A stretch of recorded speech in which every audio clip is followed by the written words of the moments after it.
दोस्तों, आजकल चाहे बिजनेस हो या जॉब, हर जगह बहुत ज्यादा कंपटीशन है और आज के यूथ का सबसे बड़ा सवाल है कि वो क्या करे। कोई भी काम करने के लिए पैसा कमाना बहुत जरूरी है। मुझे लगता है कि हर वो काम तब तक मुश्किल है जब तक उसे करने में हम सक्सेसफुल नहीं हो जाते। यही बात पैसे के मामले में भी लागू होती है। कुछ लोग तो महीने का 10,000 भी बहुत मुश्किल से कमा पाते हैं और कुछ लोग ऐसे हैं जो लाखों रुपए महीने में बहुत ही आसानी से कमा ले रहे हैं। ऐसे में पहले भी और आज के वक्त में भी बिजनेस करना एक ऐसा ऑप्शन है जिसमें लाखों की कमाई महीने भर में करना बहुत आसान है। लेकिन आज भी लोगों के मन में सवाल रहता है कि वो जॉब करें या खुद का बिजनेस करें। और आजकल तो एंटरप्रेन्योर बनने का हर किसी का सपना रहता है। लेकिन आखिर ये एंटरप्रेन्योर है क्या? अगर आसान होता तो सभी बन जाते। लेकिन एक बात ये भी सच है कि पैसा कमाना तभी तक कठिन है जब तक आप इसे कठिन मानते हैं। आगे बढ़ते रहने का जुनून होगा तो आप कई बार असफल भी होंगे, लेकिन यदि आपकी जिद है कि आपको पैसे कमाने हैं तो एक दिन आप जरूर सफल हो जाएंगे। इस पर बिल गेट्स भी एक कहावत कहते हैं कि आप गरीबी में पैदा होते हैं तो इसमें आपका कोई दोष नहीं, लेकिन यदि आप गरीब ही मर जाते हैं तो ये आपकी गलती है। अब आप सोचते होंगे कि अरे वाह, पैसा कमाना तो इतना आसान था, बस लोग शुरुआत ही नहीं कर पाते। बिजनेस को अच्छे से चलाने और आगे बढ़ाने के लिए कुछ जरूरी बातों का ध्यान रखना पड़ता है। आज हम आपके लिए इस शो के जरिए कुछ ऐसी ही टॉपिक्स डिस्कस करेंगे जिनके माध्यम से आप भी बिजनेस में सक्सेस हासिल कर सकते हैं। बिजनेस चलाने या एंटरप्रेन्योर बनने के लिए आपको पूरी इंफॉर्मेशन होनी जरूरी है, जैसे कि आखिर एंटरप्रेन्योरशिप है क्या, कैसे हम नए बिजनेस के लिए आइडिया सोचें, मार्केट में किस तरह का कंपटीशन है, अपना टारगेट कस्टमर कैसे चूज करें या अपना टारगेट ऑडियंस कैसे बनाएं। ये सभी बातें हम आज डिस्कस करने वाले हैं और ये सब कुछ हम आपको राजू और विवेक की स्टोरी से समझाएंगे, जहां विवेक राजू को एंटरप्रेन्योर बनने के सारे इफेक्टिव लेसन्स देगा जो आपकी लाइफ में भी एक नई शुरुआत करने में आपकी हेल्प करेंगे। तो चलिए इस कड़ी में पहले जानते हैं कि कैसे एंटरप्रेन्योरशिप की शुरुआत करनी है। विवेक और राजू कॉलेज फ्रेंड थे। दोनों ने साथ ही में स्कूल और कॉलेज की पढ़ाई की थी। एक दिन जयपुर के रास्तों में अपने काम पर जाते जाते दोनों आखिरकार एक दूसरे से टकरा ही गए। वो दोनों काफी सालों बाद एक दूसरे से मिल रहे थे। राजू ने विवेक को देखते ही पूछा, हाय विवेक, कैसा है तू? बहुत सालों बाद मिला। अरे मैं बढ़िया हूँ यार, बस चला है, तू बता कैसा है? विवेक ने जवाब देते हुए राजू से पूछा, कैसा क्या यार, बस ठीक हूँ। 9 to 5 जॉब करके बंदा थका हारा तेरे सामने है और घर की जिम्मेदारियों ने भी तो घेर लिया मुझे। खैर तू बता, तू कहाँ जॉब कर रहा है आजकल? बिल्कुल गायब ही हो गया है, सोशल मीडिया पर भी दिखाई नहीं देता। अरे हाँ यार, इन दिनों काफी बिजी हूँ। ओहो, क्या हुआ? ऐसी कहाँ जॉब लग गई जो तुझे दोस्तों को भी याद करने का टाइम नहीं मिलता? राजू के इस सवाल पर विवेक ने जवाब देते हुए कहा, अरे मैंने तुझे बताया नहीं क्या, मेरी खुद की फैक्ट्री है। मैं उसमें organic skin care product manufacture करता हूँ। काफी सही चल रहा है सब कुछ। और तुझे पता है, हमारे स्टेट में तो बहुत ज्यादा बिक्री भी हो रही है। मेरी कोशिश है कि इसे इंटरनेशनल ब्रांड बनाऊं। अरे वाह, क्या बात कर रहा है? तूने मुझे बताया नहीं। तू एंटरप्रेन्योर बन गया भाई, मुबारक हो। थैंक यू भाई। बस मन था खुद कुछ करना है, खुद का बिजनेस सेटअप करना है, एंटरप्रेन्योर बनना है। विवेक ने राजू को जवाब दिया, जिस पर राजू ने कहा, यार मन तो मेरा भी करता है, मैं भी कुछ खुद का बिजनेस करूं या कुछ सेटअप करूं, पर तुझे तो पता है मेरा बैकग्राउंड भी कभी बिजनेस से रिलेटेड रहा ही नहीं है और मुझे इतनी नॉलेज भी नहीं है। वो तो बस ऐसे ही फैशन चल रहा है एंटरप्रेन्योर बनने का। तो मैंने सुना है एंटरप्रेन्योर होता है। अच्छा, तो मुझे बता कि आखिर होता क्या है ये सब एंटरप्रेन्योर और कैसे बना जाता है? अरे हाँ, रुक थम जा, मैं तेरे सारे सवालों के जवाब दूंगा। देख, एंटरप्रेन्योरशिप की शुरुआत कैसे करते हैं, एंटरप्रेन्योरशिप क्या होता है, नए आइडियाज कैसे लाते हैं और हमारी टारगेट ऑडियंस क्या होती है, मैं तुझे एक एक करके सब कुछ बताऊंगा। अच्छा चल, कहीं एक बार बैठकर अच्छे से डिस्कशन करते हैं। इतना कहकर विवेक और राजू उनके बगल के कॉफी शॉप में जाकर बैठ गए, जिसके बाद राजू ने विवेक से कहा, तो फिर बता क्या है एंटरप्रेन्योर की कहानी?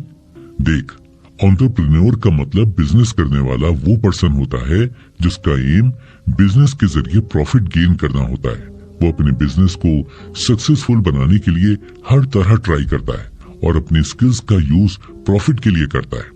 ये वो पर्सन होता है जो बिजनेस को मैनेज करता है, जो नुकसान उठाने के लिए तैयार रहता है।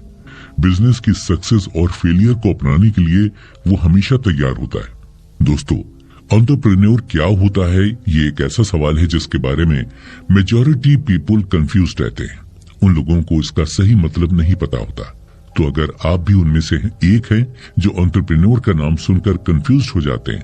एंटरप्रेन्योर उस व्यक्ति को कहते हैं या उस इंसान को कहते हैं जो एक छोटे से आइडिया से काम शुरू करता है और अपनी कड़ी मेहनत और लगन के साथ उसे बहुत बड़े बिजनेस में कन्वर्ट कर देता है। हिंदी लैंग्वेज में एंटरप्रेन्योर को व्यवसायी या उद्यमी कहा जाता है। अगर आसान भाषा में कहा जाए तो वैसे लोग जो कोई भी आइडिया पर काम करके उसे एक सक्सेसफुल बिजनेस में तब्दील कर देते हैं, उन्हें एंटरप्रेन्योर कहा जाता है। जैसे कि OYO hotels and homes limited के सीईओ रितेश अग्रवाल जी ने सिर्फ 19 वर्ष की उम्र में ओयो रूम्स नाम की कंपनी की शुरुआत की थी। हालांकि शुरुआती दिनों में उन्हें भी 80% से ज्यादा रिजेक्शन का सामना करना पड़ा था, लेकिन उन्होंने हार नहीं मानी और अपने आइडियाज पर लगातार काम करते रहे। और यही वजह है कि एक सक्सेसफुल एंटरप्रेन्योर दूसरों के कंपैरिजन में काफी अलग होते हैं। उनकी सोच, उनकी समझने की क्षमता दूसरों की तुलना में काफी डिफरेंट होती है। ऐसे लोग हार्ड वर्किंग से ज्यादा स्मार्ट वर्किंग पर बिलीव करते हैं। अगर एग्जाम्पल की बात की जाए तो फेसबुक के फाउंडर मार्क जुकरबर्ग, पेटीएम के फाउंडर विजय शेखर शर्मा, रिलायंस इंडस्ट्री के फाउंडर धीरू भाई अंबानी, माइक्रोसॉफ्ट कॉरपोरेशन के फाउंडर बिल गेट्स, अमेजॉन के फाउंडर जेफ बेजोस जैसे और भी कई एंटरप्रेन्योर हैं जिन्होंने एक नए आइडिया के ऊपर काम करके उसे एक सक्सेसफुल बिजनेस में बदल दिया है। अब एंटरप्रेन्योर क्या होता है ये तो आप समझ गए होंगे, लेकिन अब सवाल ये उठता है कि आखिर एंटरप्रेन्योरशिप कहते किसे हैं। तो दोस्तों, आपको बता दें कि इसके अंडर एक ऐसा स्टार्टअप बिजनेस होता है जिसमें कुछ नए आइडियाज पर काम करके उसे एक बड़े बिजनेस में कन्वर्ट कर दिया जाता है। हालांकि ये सुनने में बहुत ज्यादा आसान लग रहा होगा, लेकिन किसी भी काम में नए आइडियाज लगाकर उसे डेवलप करना काफी मुश्किल काम होता है, क्योंकि किसी भी स्टार्टअप को सक्सेसफुल बनाने में सालों साल का समय लग जाता है और तब जाकर वो एक सक्सेसफुल बिजनेस में परिवर्तित होता है। अगर डेटा उठाकर देखा जाए तो पूरी दुनिया में बहुत से ऐसे लोग हैं जिन्होंने अपने बिजनेस की शुरुआत जीरो से करके उसे टॉप तक पहुंचाया है, और ऐसा बिल्कुल भी नहीं है कि उन लोगों को इस सफर में किसी भी मुश्किल का सामना करना ना पड़ा हो। लेकिन दोस्तों, फर्क बस इतना है कि उन्होंने हार नहीं मानी और डटकर सभी मुश्किलों का सामना किया और अपने स्टार्टअप को एक सक्सेसफुल बिजनेस बनाया।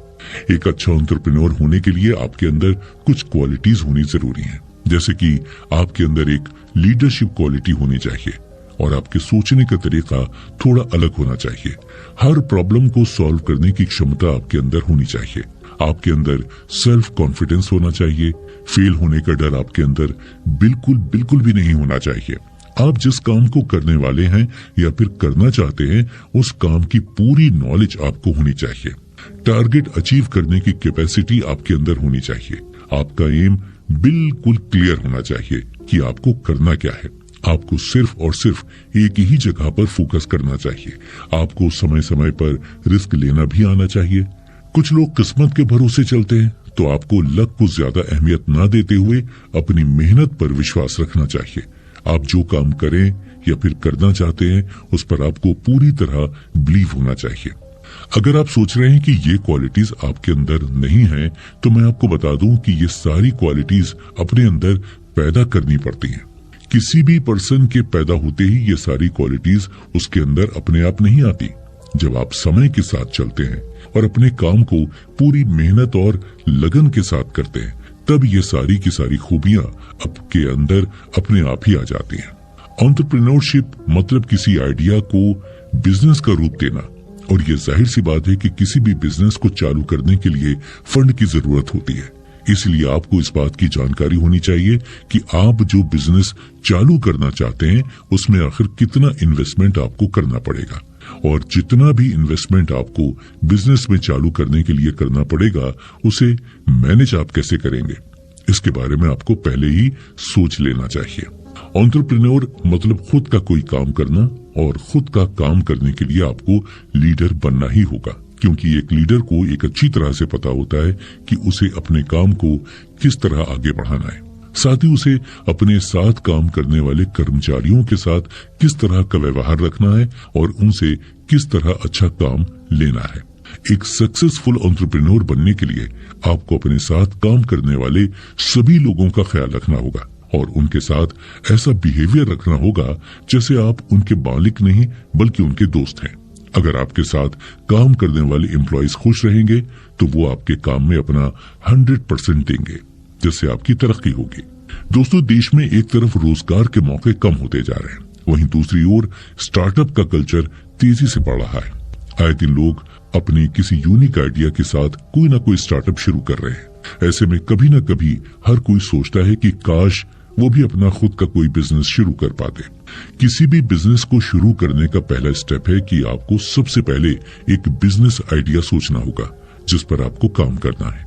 आइडिया सोचते वक्त ये भी ध्यान रखें कि वो प्रैक्टिकल होना चाहिए, वरना आइडिया का कोई मतलब नहीं। ध्यान रहे आपका बिजनेस आइडिया बहुत ही यूनिक होना चाहिए और साथ ही किसी न किसी समस्या का समाधान करने वाला होना चाहिए।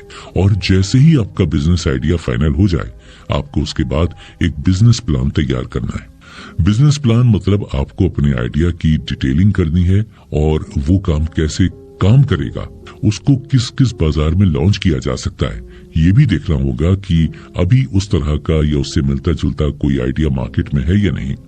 ये भी प्लान प्रिपेयर करें कि इस बिजनेस में कितना खर्चा होगा और उससे कितनी कमाई हो सकती है। इसके बाद कोई भी कंपनी सिर्फ कागजों पर शुरू नहीं होती, ऐसे में आपको मार्केट में उतरना भी बहुत जरूरी है। अपने प्रोडक्ट या सर्विस को लेकर आपको एक मार्केट रिसर्च करने की जरूरत है। इससे आपको पता चलेगा कि आपका प्रोडक्ट कितना चल सकता है और कहां कहां चल सकता है। साथ ही आपको ये भी पता चलेगा कि बाजार कैसा प्रोडक्ट चाहता है। अगर आपको लगे कि बाजार की डिमांड के हिसाब से आपको अपने प्रोडक्ट को और बेटर करना होगा, तो बिना झिझके तुरंत अपने प्रोडक्ट को बेटर बनाने में जुट जाएं। आपको अपने बिजनेस यानी स्टार्टअप के लिए एक नाम भी सोचना होगा। ये नाम भी यूं ही कुछ भी नहीं होना चाहिए, बल्कि कुछ ऐसा होना चाहिए कि उसका कोई मतलब हो। साथ ही ये भी ध्यान रखें कि नाम छोटा हो और यूनिक हो और ऐसा हो कि लोगों को याद रखने में दिक्कत ना हो। आप चाहें तो मार्केट रिसर्च के वक्त कुछ ऐसे भी सवाल लोगों से पूछ सकते हैं जिससे आपको आइडिया मिले कि कैसा नाम रखना सही रहेगा। नाम चुनते वक्त ये ध्यान रखें कि किसी दूसरे ब्रांड के पास वैसा नाम नहीं होना चाहिए, वरना आपका नाम रजिस्टर नहीं हो पाएगा। स्टार्टअप का नाम सोच लेने के बाद आपको एक बिजनेस मॉडल भी तैयार करना होगा। इससे आपको पता चलेगा कि आपका प्रोडक्ट या सर्विस कैसे काम करेगा, वो किसे बेचा जाएगा और मार्केट रिसर्च से मिले आंकड़ों के अनुसार ये तय करें कि उसकी कीमत कितनी होनी चाहिए ताकि लोग उसे आसानी से खरीद सकें। इससे आपको ये भी पता चलेगा कि आपकी कितनी लागत आएगी और प्रोडक्ट या सर्विस किस रेट पर बिकेगी। यहाँ से आपको अपने मुनाफे का अंदाजा लगाने में भी आसानी होगी। आपको बिजनेस मॉडल के तहत ही ये भी तय करना होगा कि बिजनेस के लिए कहाँ पर जगह लेनी है, कितना खर्चा आएगा वहाँ का, कितने लोगों को नौकरी पर रखना है और उन्हें कितनी सैलरी देनी है। बिजनेस को आप अकेले के दम पर भी शुरू कर सकते हैं, लेकिन अगर आपको किसी का साथ मिल जाए तो आपकी ग्रोथ और तेज हो जाएगी। बिजनेस की सफलता में को फाउंडर अहम रोल अदा करता है। अच्छा होगा कि को फाउंडर प्रोडक्ट या सर्विस से जुड़ी किसी फील्ड का ले। अगर आपने प्रोडक्ट को बनाने से जुड़ी कोई पढ़ाई की है तो आपको को फाउंडर मार्केटिंग या फाइनेंस का लेना होगा, जिससे आपको बड़ी मदद मिलेगी। अगर को फाउंडर एक्सपीरियंस्ड हुआ तब तो ये ग्रेट न्यूज है। आपका बिजनेस भले ही छोटा हो या बड़ा हो, उसे रजिस्टर करना बहुत जरूरी है। आपके सारे काम लीगल तरीके से करने होंगे। आपको रजिस्टर करने के लिए जीएसटी नंबर लेना होगा, पैन कार्ड बनवाना होगा, एक करंट अकाउंट खुलवाना होगा और भी तमाम जरूरी लाइसेंस लेने होंगे और हर इजाजत लेनी होगी। ध्यान रहे कि कंपनी से जुड़ी तमाम परमिशंस भी समय से पहले ले लीजिए, वरना बाद में परमिशन लेने के चक्कर में बहुत वक्त बर्बाद होता है। आपका स्टार्टअप या बिजनेस रजिस्टर हो जाने के बाद आपको अपना बिजनेस शुरू करना है। आपको पूरी टीम बनानी है, प्रोडक्ट या सर्विस तैयार करनी है, प्राइसिंग करनी है, साथ ही डिस्ट्रीब्यूशन नेटवर्क पर भी काम करना है। अपने बिजनेस को वायरल करने के लिए डिजिटल मार्केटिंग का खूब इस्तेमाल कीजिए। तो दोस्तों, राजू ने विवेक की सारी बातें सुनने के बाद कहा, चल मैं तो समझ गया कि कैसे कंपनी शुरू कर सकते हैं, क्या क्या लीगल फॉर्मेलिटीज करनी होंगी, पर मुझे अभी और एंटरप्रेन्योरशिप के बारे में जानना है। मुझे टाइम ही नहीं मिला इसकी बारीकियों के बारे में जानने का। क्या तू मुझे और बता सकता है? विवेक ने इस पर जवाब दिया, हाँ बिल्कुल, मैं बताऊंगा, एक एक करके सब कुछ बताऊंगा। आखिर है क्या ये एंटरप्रेन्योरशिप, कैसे इस फील्ड में आगे बढ़ा जा सकता है। दोस्तों, अगर आप एक सक्सेसफुल एंटरप्रेन्योर बनने का सपना देख रहे हैं तो उससे पहले आपको ये जानना जरूरी है कि आप किस तरह से अपने बिजनेस को डायरेक्शन दे सकते हैं और किस तरह की प्लानिंग के साथ आप उसे आगे बढ़ा सकते हैं। यही सवाल राजू ने भी विवेक से किया था, जिसके जवाब में विवेक ने राजू को बताना शुरू किया। देखो राजू, आई नो तुम जॉब में बिजी हो तो तुम्हें ये सब समझने का टाइम ही नहीं मिला, पर मैं तुम्हें बताता हूँ आखिर है क्या ये एंटरप्रेन्योरशिप। देखो, आज की तारीख में हर कोई मार्केट पर राज करना चाहता, हर कोई ऐसा प्रोडक्ट बनाना चाहता है जो सबसे डिफरेंट हो और लोग उसके प्रोडक्ट को पसंद करें। लेकिन क्या ये हमेशा पॉसिबल होता है? बिल्कुल नहीं। सभी को लगता है कि अगर वो नए आइडिया के साथ आएंगे तो वो मार्केट में सबसे आगे हो जाएंगे, लेकिन ऐसा हमेशा नहीं होता। ये लोगों की डिमांड और उनकी यूजिंग कैपेबिलिटी पर डिपेंड करता है, और आपका प्रोडक्ट कितना बिकेगा और आपका प्रोडक्ट लोगों के लिए कितने काम का है।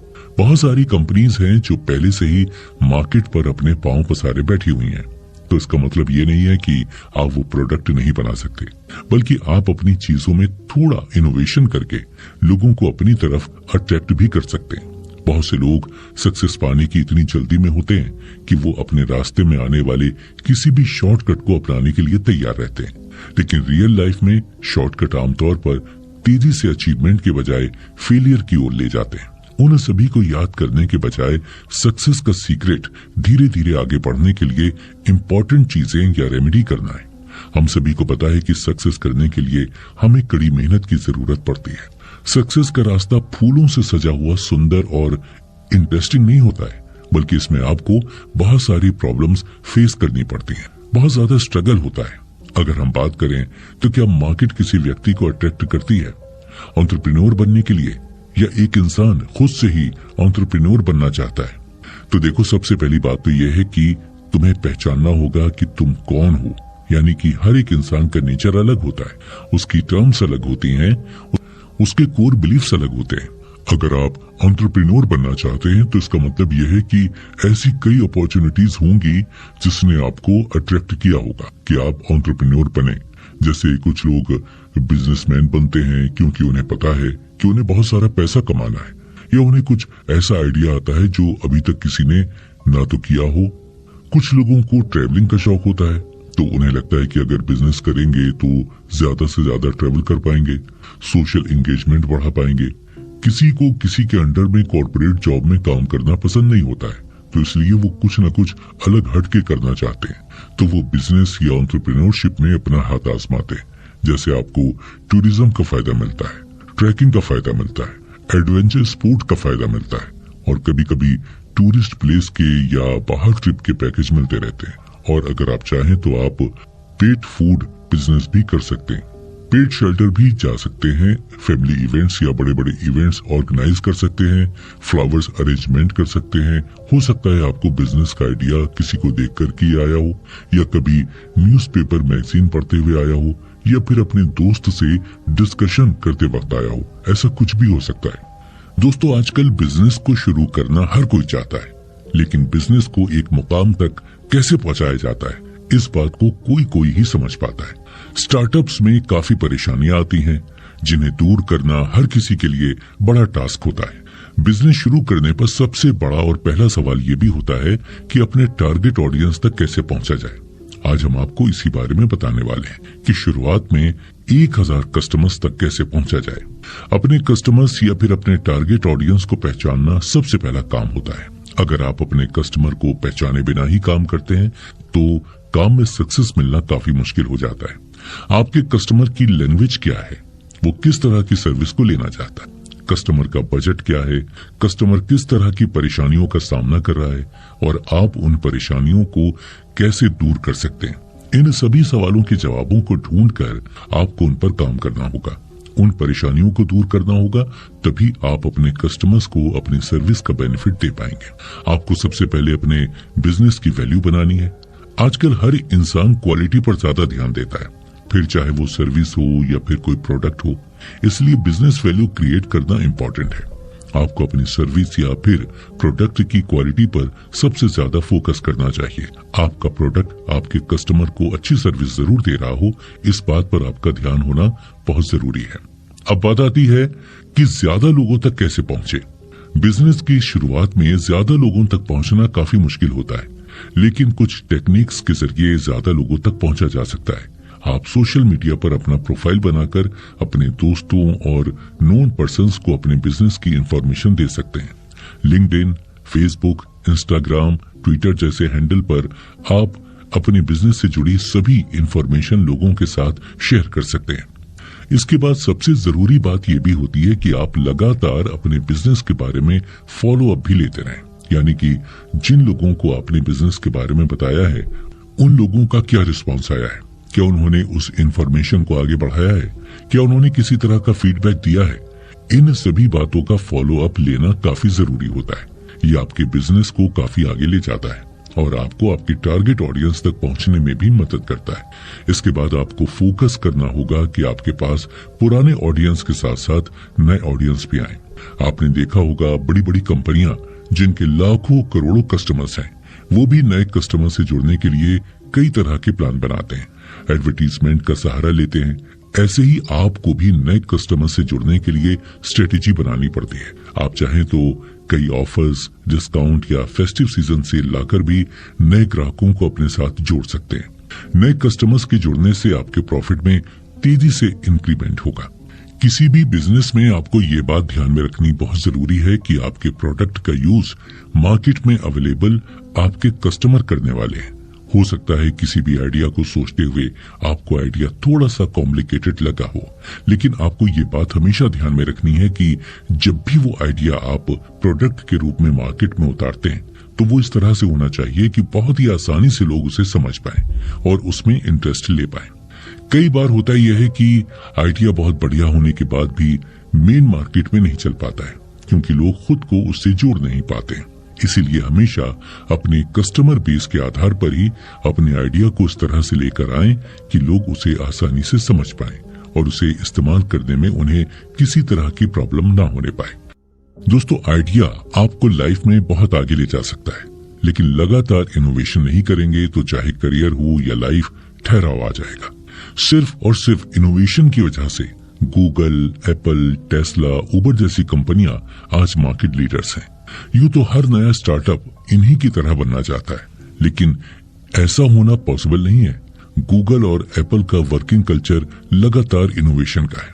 इधर राजू भी मोटिवेट हो चला था, उसके पास भी बहुत सारे सवाल थे। राजू ने फिर अपना सवाल रखा।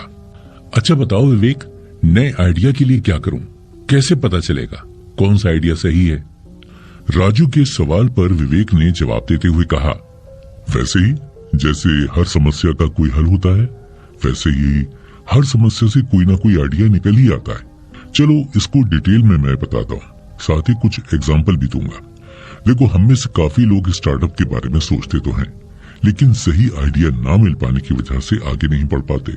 स्टार्टअप के लिए जरूरी है कि ऐसा आइडिया चूज कीजिए जो लोगों की परेशानी दूर करे। क्या आपने कभी सोचा था कि ग्रोसरी यानी किराने का सामान 10 से 15 मिनट में आपके घर आ जाएगा?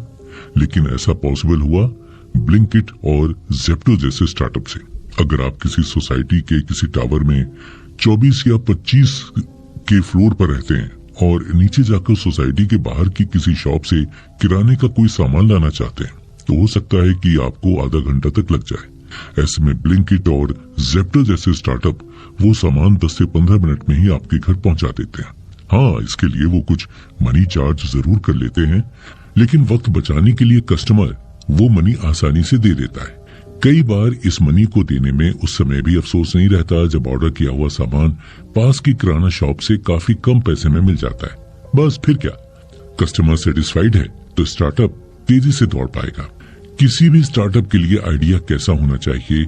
आइडिया ऐसा हो जो लोगों की परेशानी कम करे या जिस सर्विस की लोग कमी महसूस करते हैं उसे पूरी करे। कह सकते हैं कि कस्टमर की नीड पूरी करे, यानी मार्केट गैप पूरा करे। मार्केट गैप यानी कस्टमर की नीड और मार्केट में उसकी कमी। मान लीजिए कि कहीं बाहर से आप रात को थके हुए घर पहुंचे, घर में खाने की कोई चीज नहीं है और भूख लग रही है। आपके अंदर इतनी हिम्मत भी नहीं है कि घर से बाहर जाकर खा ले या खाना ले आए। ऐसे में स्विगी और जोमेटो जैसे स्टार्टअप सामने आए और इन्होंने कस्टमर्स को 24 घंटे खाना घर तक पहुंचाने की सर्विस शुरू की। अब लोगों को इस बात की कोई चिंता नहीं रहती कि घर जाकर खाने के लिए कुछ है या नहीं। बस फोन निकालो, ऑर्डर करो और कुछ ही देर में खाना लेकर डिलीवरी बॉय आपके दरवाजे पर आ जाएगा। आपके कस्टमर्स की कुछ नीड्स हैं जो कि आपको पूरी करनी पड़ेंगी। सबसे पहले बात करते हैं प्रोडक्ट के प्राइस की। तो हर कस्टमर चाहता है कि उसे कम कॉस्ट में प्रोडक्ट मिल जाए। इसके बाद दूसरी बेसिक नीड है कि उस प्रोडक्ट को उसे यूज करना आसान हो। कस्टमर को फुल ट्रांसपेरेंसी भी चाहिए। प्रोडक्ट की क्वालिटी और क्वांटिटी दोनों सही हो, तब जाकर लोगों को सेटिस्फेक्शन मिल पाता है। आइडिया हमेशा उस बारे में ही सोचें जिसमें आपका इंटरेस्ट हो। वो इसलिए कि आप उस डायरेक्शन में मन लगाकर काम कर पाएंगे और अपना टैलेंट अच्छे से दिखा पाएंगे। हो सकता है कि आपको कोई अच्छा आइडिया प्लेनेट से जुड़ी किसी चीज में आ जाए, लेकिन आपका मन तो नई नई डिश बनाने का है। ऐसे में अगर आप अंतरिक्ष वाले आइडिया पर काम करेंगे तो सक्सेस होने के चांस बहुत कम रहेंगे। वहीं अगर आइडिया इंटरेस्ट के अकॉर्डिंग होगा तो उसके सक्सेस होने के चांसेस बहुत ज्यादा रहेंगे। इसलिए उसी क्षेत्र में आइडिया चुनें जिसमें आपका इंटरेस्ट हो। सिर्फ आइडिया आना ही काफी नहीं है। सपोज अगर आर्टिफिशियल ज्वेलरी से जुड़ा कोई स्टार्टअप शुरू करना है तो वो किसके लिए होगा? फीमेल्स के लिए या मेल्स के लिए? अगर फीमेल के लिए है तो किस उम्र की फीमेल्स पर ज्यादा फोकस होगा? फैशन और ग्रूमिंग से रिलेटेड कई ऐसे स्टार्टअप्स हैं जो सिर्फ मेन के लिए हैं, जैसे डेमेंश द मैन कंपनी। इसलिए स्टार्टअप का सिलेक्शन करते समय सही जगह और टारगेट ग्रुप जरूर ध्यान रखें। आपने आइडिया चूज तो कर तो लिया, लेकिन कहीं ऐसा तो नहीं कि आइडिया को जमीन पर उतारने के लिए काफी ज्यादा मनी की जरूरत हो और उतनी कैपिटल आपके पास ना हो। हालांकि अगर आइडिया दमदार है तो उसमें इन्वेस्ट करने के लिए कई बार इन्वेस्टर भी मिल जाते हैं, लेकिन अगर इन्वेस्टर ना मिले तो क्या होगा? इसलिए कोशिश हो कि ऐसे आइडिया का चुनाव करें जिसे शुरू करने में उतनी ही रकम खर्च हो जितनी आपके पास है। हाँ, अगर स्टार्टअप थोड़ा चल जाए तो इसके बाद उसे बढ़ाने के लिए इन्वेस्टर्स के पास जा सकते हैं। अगर आपका आइडिया जबरदस्त है और सही है, लेकिन कैपिटल की कमी आ रही है या स्टार्टअप शुरू होने के बाद उसके फंड को लेकर आप टेंस्ड हैं, तो टेंशन ना करें। आप बैंक और नॉन बैंकिंग फाइनेंस कंपनियों जैसे NBFC से लोन ले सकते हैं। आइडिया का सिलेक्शन करने के बाद ये सोचें कि 5 साल बाद आपके स्टार्टअप का क्या होगा। इंडिया में किस तरह से टेक्नोलॉजी बदल रही है। ऐसे में जरूरी है कि आप भी अपने स्टार्टअप को अपग्रेड करने के बारे में सोचें। यहाँ ध्यान दें, आपको भी समय के साथ बदल रही टेक्नोलॉजी सीखनी होगी, क्योंकि बिजनेस आपका है। टेक्नोलॉजी में क्या क्या बदल रहा है और ये बिजनेस में किस तरह का ट्रांसफॉर्मेशन लेकर आएगा, इसके बारे में जानने के लिए देश दुनिया की खबरों में अप टू डेट रहें। इसलिए रोजाना अखबार पढ़ें और ऐसी वेबसाइट्स भी पढ़ें जो टेक्नोलॉजी के बारे में लगातार नई नई इंफॉर्मेशन देती हैं। साथ ही सोशल मीडिया पर भी एक्टिव रहें। ऐसा कभी न सोचें कि आपने जिस आइडिया का सिलेक्शन किया है जिंदगी भर उसी पर टिके रहना है। समय और जरूरत के साथ अपने आइडिया में बदलाव के लिए तैयार रहें। दोस्तों, क्या आपने ग्रोफर्स का नाम सुना है? अगर नहीं तो क्या आपने ब्लिंकिट का नाम सुना है? अब शायद आप हाँ कह दें। करीब 1 साल पहले तक ब्लिंकिट को ग्रोफर्स के नाम से ही जाना जाता था। उस समय किराना का सामान बुक करते समय तारीख और समय का स्लॉट मिलता था, यानी अगर आप आज अपना किराने का सामान बुक कर रहे हैं तो आपको सामान 2 से 3 दिन के बाद ही मिलता था। अब सोचिए, क्या कोई इतना इंतजार करता, जबकि वो पर्सन पास के किराना स्टोर से कुछ ही मिनट में सामान लेकर आ सकता था। समय बदला और ग्रोफर्स बदल कर हो गया ब्लिंकिट, यानी किराने का सामान पलक झपकते ही आपके घर में, यानी 10 से 15 मिनट में ही। अगर ग्रोफर्स समय के साथ खुद को नहीं बदलता तो क्या वो आज के समय मार्केट में टिक पाता? शायद नहीं। इसलिए आइडिया का चुनाव करते समय उसे समय के बाद बदलने के लिए तैयार रहें। किसी भी कंपनी में या बिजनेस में समय के साथ साथ इनोवेशंस और नए नए एक्सपेरिमेंट्स होना बहुत जरूरी है। अगर हम बात करें कि गूगल में इनोवेशन कल्चर कैसा है, सबसे पहले तो गूगल एक बहुत बड़ी कंपनी है जो बहुत पहले से एग्जिस्टेंस में है। गूगल अपनी कंपनी के लोगों को मोटिवेट करता है, फिर चाहे वो फाइनेंस से रिलेटेड लोग हो या एडमिनिस्ट्रेटिव लेवल के लोग हों, उनके पास जो भी रिसोर्सेज हैं उनसे कहता है कि आप हर तरह से अपना कंट्रीब्यूशन रखिए। इसके बाद आता है कि गूगल अपनी जो क्रिएटिव टीम है उससे प्रमोट करता है, उसे मोटिवेट करता है। गूगल अपने एम्प्लॉयज को उनके हफ्ते भर काम का 20% टाइम उनके पर्सनल पेट प्रोजेक्ट पर खर्च करने को कहता है, जिसमें भी उनका इंटरेस्ट हो। इससे उनके एम्प्लॉयज के अंदर थोड़ी एनर्जी, थोड़ा एंटरटेनमेंट बना रहता है। गूगल अपनी कंपनी में लोगों के फेलियर को लेकर थोड़ा पॉजिटिव ट्रीटमेंट देता है। अगर कोई इनोवेशन फेल भी हुआ है तो वो उसको नेक्स्ट टाइम सीख की तरह लेते हैं।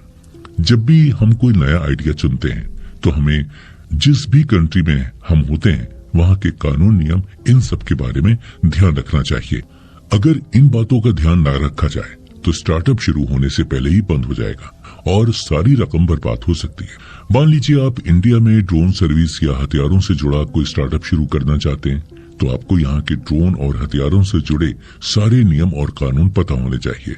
अगर आपका ड्रोन से डिलीवरी का कोई स्टार्टअप शुरू करने का प्लान है तो ये जरूर जान लें कि किस सिटी और किस जगह में ड्रोन उड़ाने की परमिशन है या नहीं। अगर हम बात करते हैं इनोवेशन की या न्यू आइडियाज की, तो आप समझ ही गए होंगे कि इन सब के लिए क्रिएटिविटी कितनी जरूरी है। आप चाहे नया आइडिया लेकर आएं या पुराने वाले को और अच्छे से प्रेजेंट करें, आपका बिजनेस और आपके एम्प्लॉयज का क्रिएटिव होना बहुत ज्यादा जरूरी है, क्योंकि बिना क्रिएटिविटी के कुछ भी नहीं। मार्केट में आपके जितने भी कस्टमर्स हैं वो आपसे तभी इम्प्रेस्ड होंगे जब आप उनके लिए कुछ नया लेकर के आएंगे, कुछ हट कर लेकर आएंगे या उनकी जरूरत की चीज लेकर आएंगे। आप अपने बिजनेस को दूसरों से अलग तभी दिखा पाएंगे जब आप उनसे अलग सच में करके दिखाएंगे। और दोस्तों, जब बात क्रिएटिविटी की हो रही है तो हम भला रिलायंस जियो को कैसे भूल सकते हैं। जियो का नाम आते ही सबसे पहली चीज जो लोगों के जहन में आती है वो है सस्ती टेलीकॉम सर्विस। भले ही जियो की सस्ती सर्विस आज लोगों के लिए कॉमन हो चुकी है, लेकिन एक टाइम ऐसा भी आया था जब जियो के लिए मार्केट चैलेंजेस से भर गया। 2016 में इंडिया के टेलीकॉम सेक्टर में एंट्री करने वाली जियो एक अलग स्ट्रेटेजी के साथ मार्केट में आई थी। कंपनी का मेन फोकस इंटरनेट और डेटा चार्ज पर था। जियो की एंट्री से पहले तक टेलीकॉम सेक्टर में मौजूद सभी कंपनियों का मेन फोकस कॉलिंग सर्विसेज पर था। उस वक्त तक दूसरी कंपनियों के रिचार्ज में मेन बात कॉलिंग सर्विसेज की हुआ करती थी, जबकि डेटा का हाल एसएमएस वाला था, यानी सेकेंडरी बने रहना। तब शायद इंडिया में इतना इंटरनेट यूज भी नहीं हो रहा था, जैसे कि आज हम बिना इंटरनेट के तो रह ही नहीं सकते। हमारी पहली प्रायोरिटी कॉलिंग नहीं, अब इंटरनेट हो गई है। जियो ने लॉन्च से पहले ही अपनी स्ट्रेटेजी बना ली थी। कंपनी ने जब मार्केट में कदम रखा तो उन्होंने कॉलिंग सर्विसेज को एक तरह के कॉम्प्लीमेंट्री बना दिया। रिचार्ज में मुख्य चर्चा डेटा पर होने लगी। जो आज डेली डेटा वाले रिचार्ज प्लान हम देख रहे हैं, ये जियो की ही देन है। आज जितना डेटा हम एक दिन में यूज कर देते हैं उतना तो हमें तब एक महीने में मिलता था।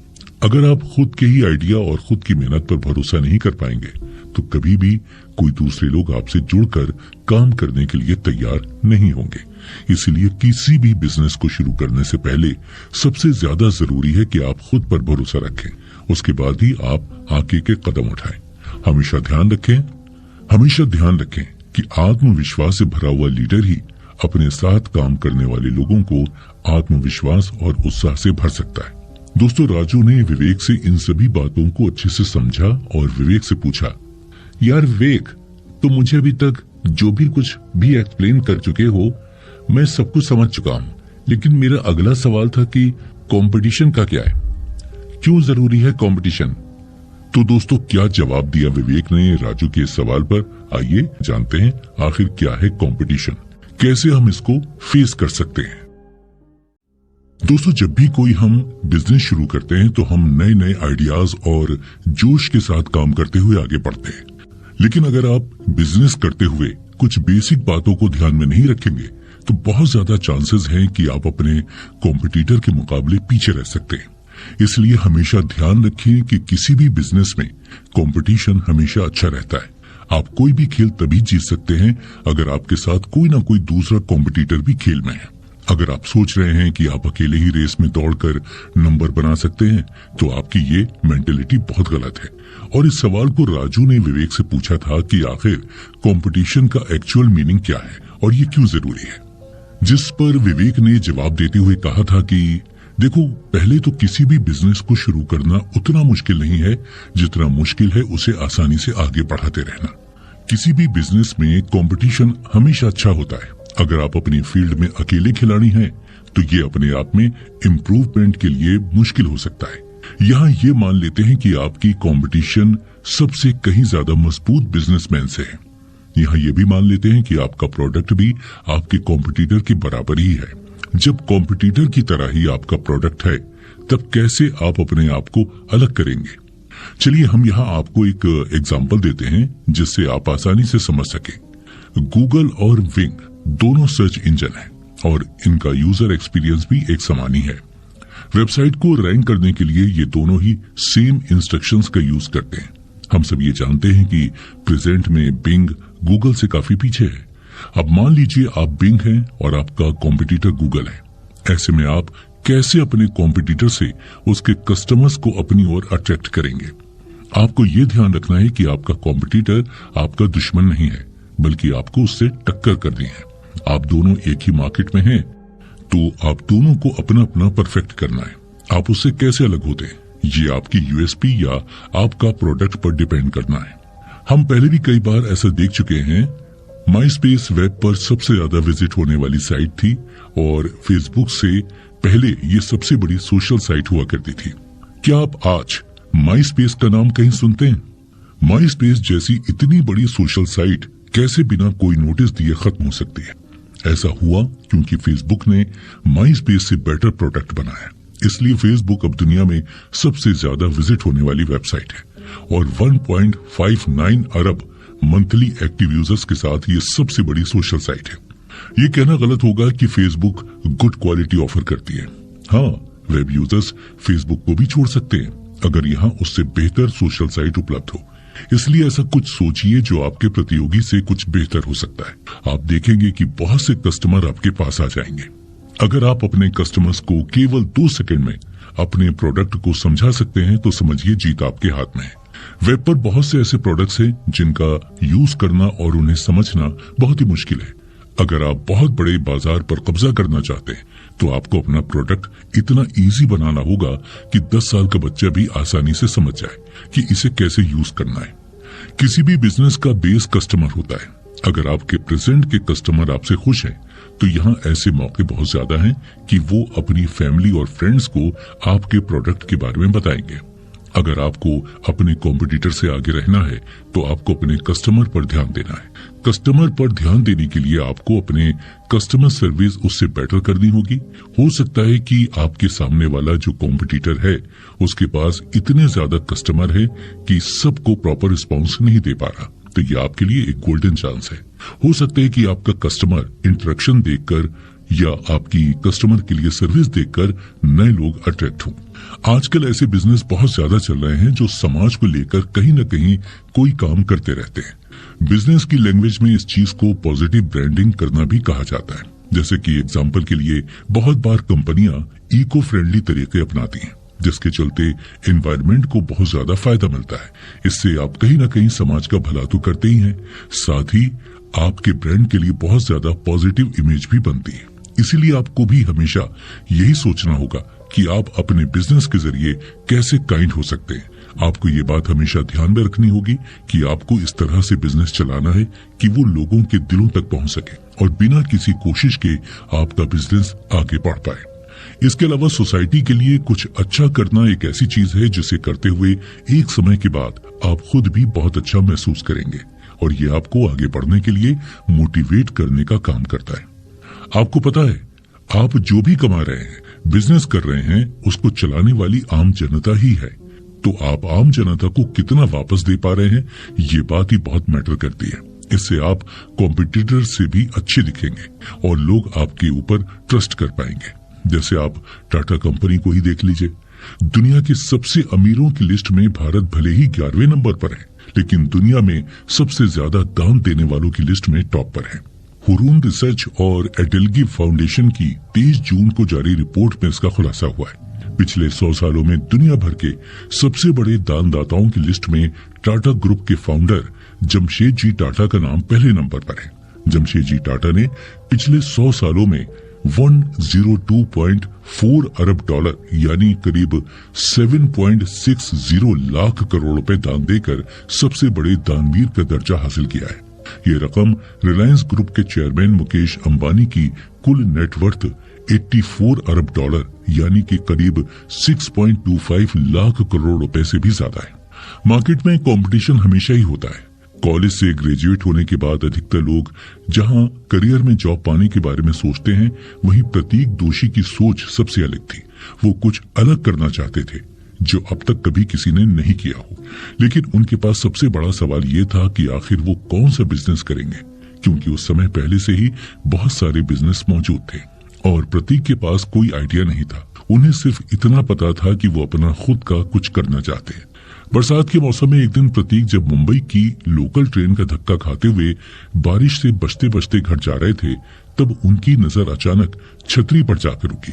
जब उन्होंने ध्यान दिया तो पाया कि सभी लोगों के पास सिर्फ काले और हल्के रंगों की ही छतरियां हैं। छतरी में किसी भी तरह की कोई प्रिंट या डिजाइन नहीं है। लोगों के इन छतरी को देखते हुए उन्हें एक बहुत ही ग्रेट आइडिया दिमाग में आया।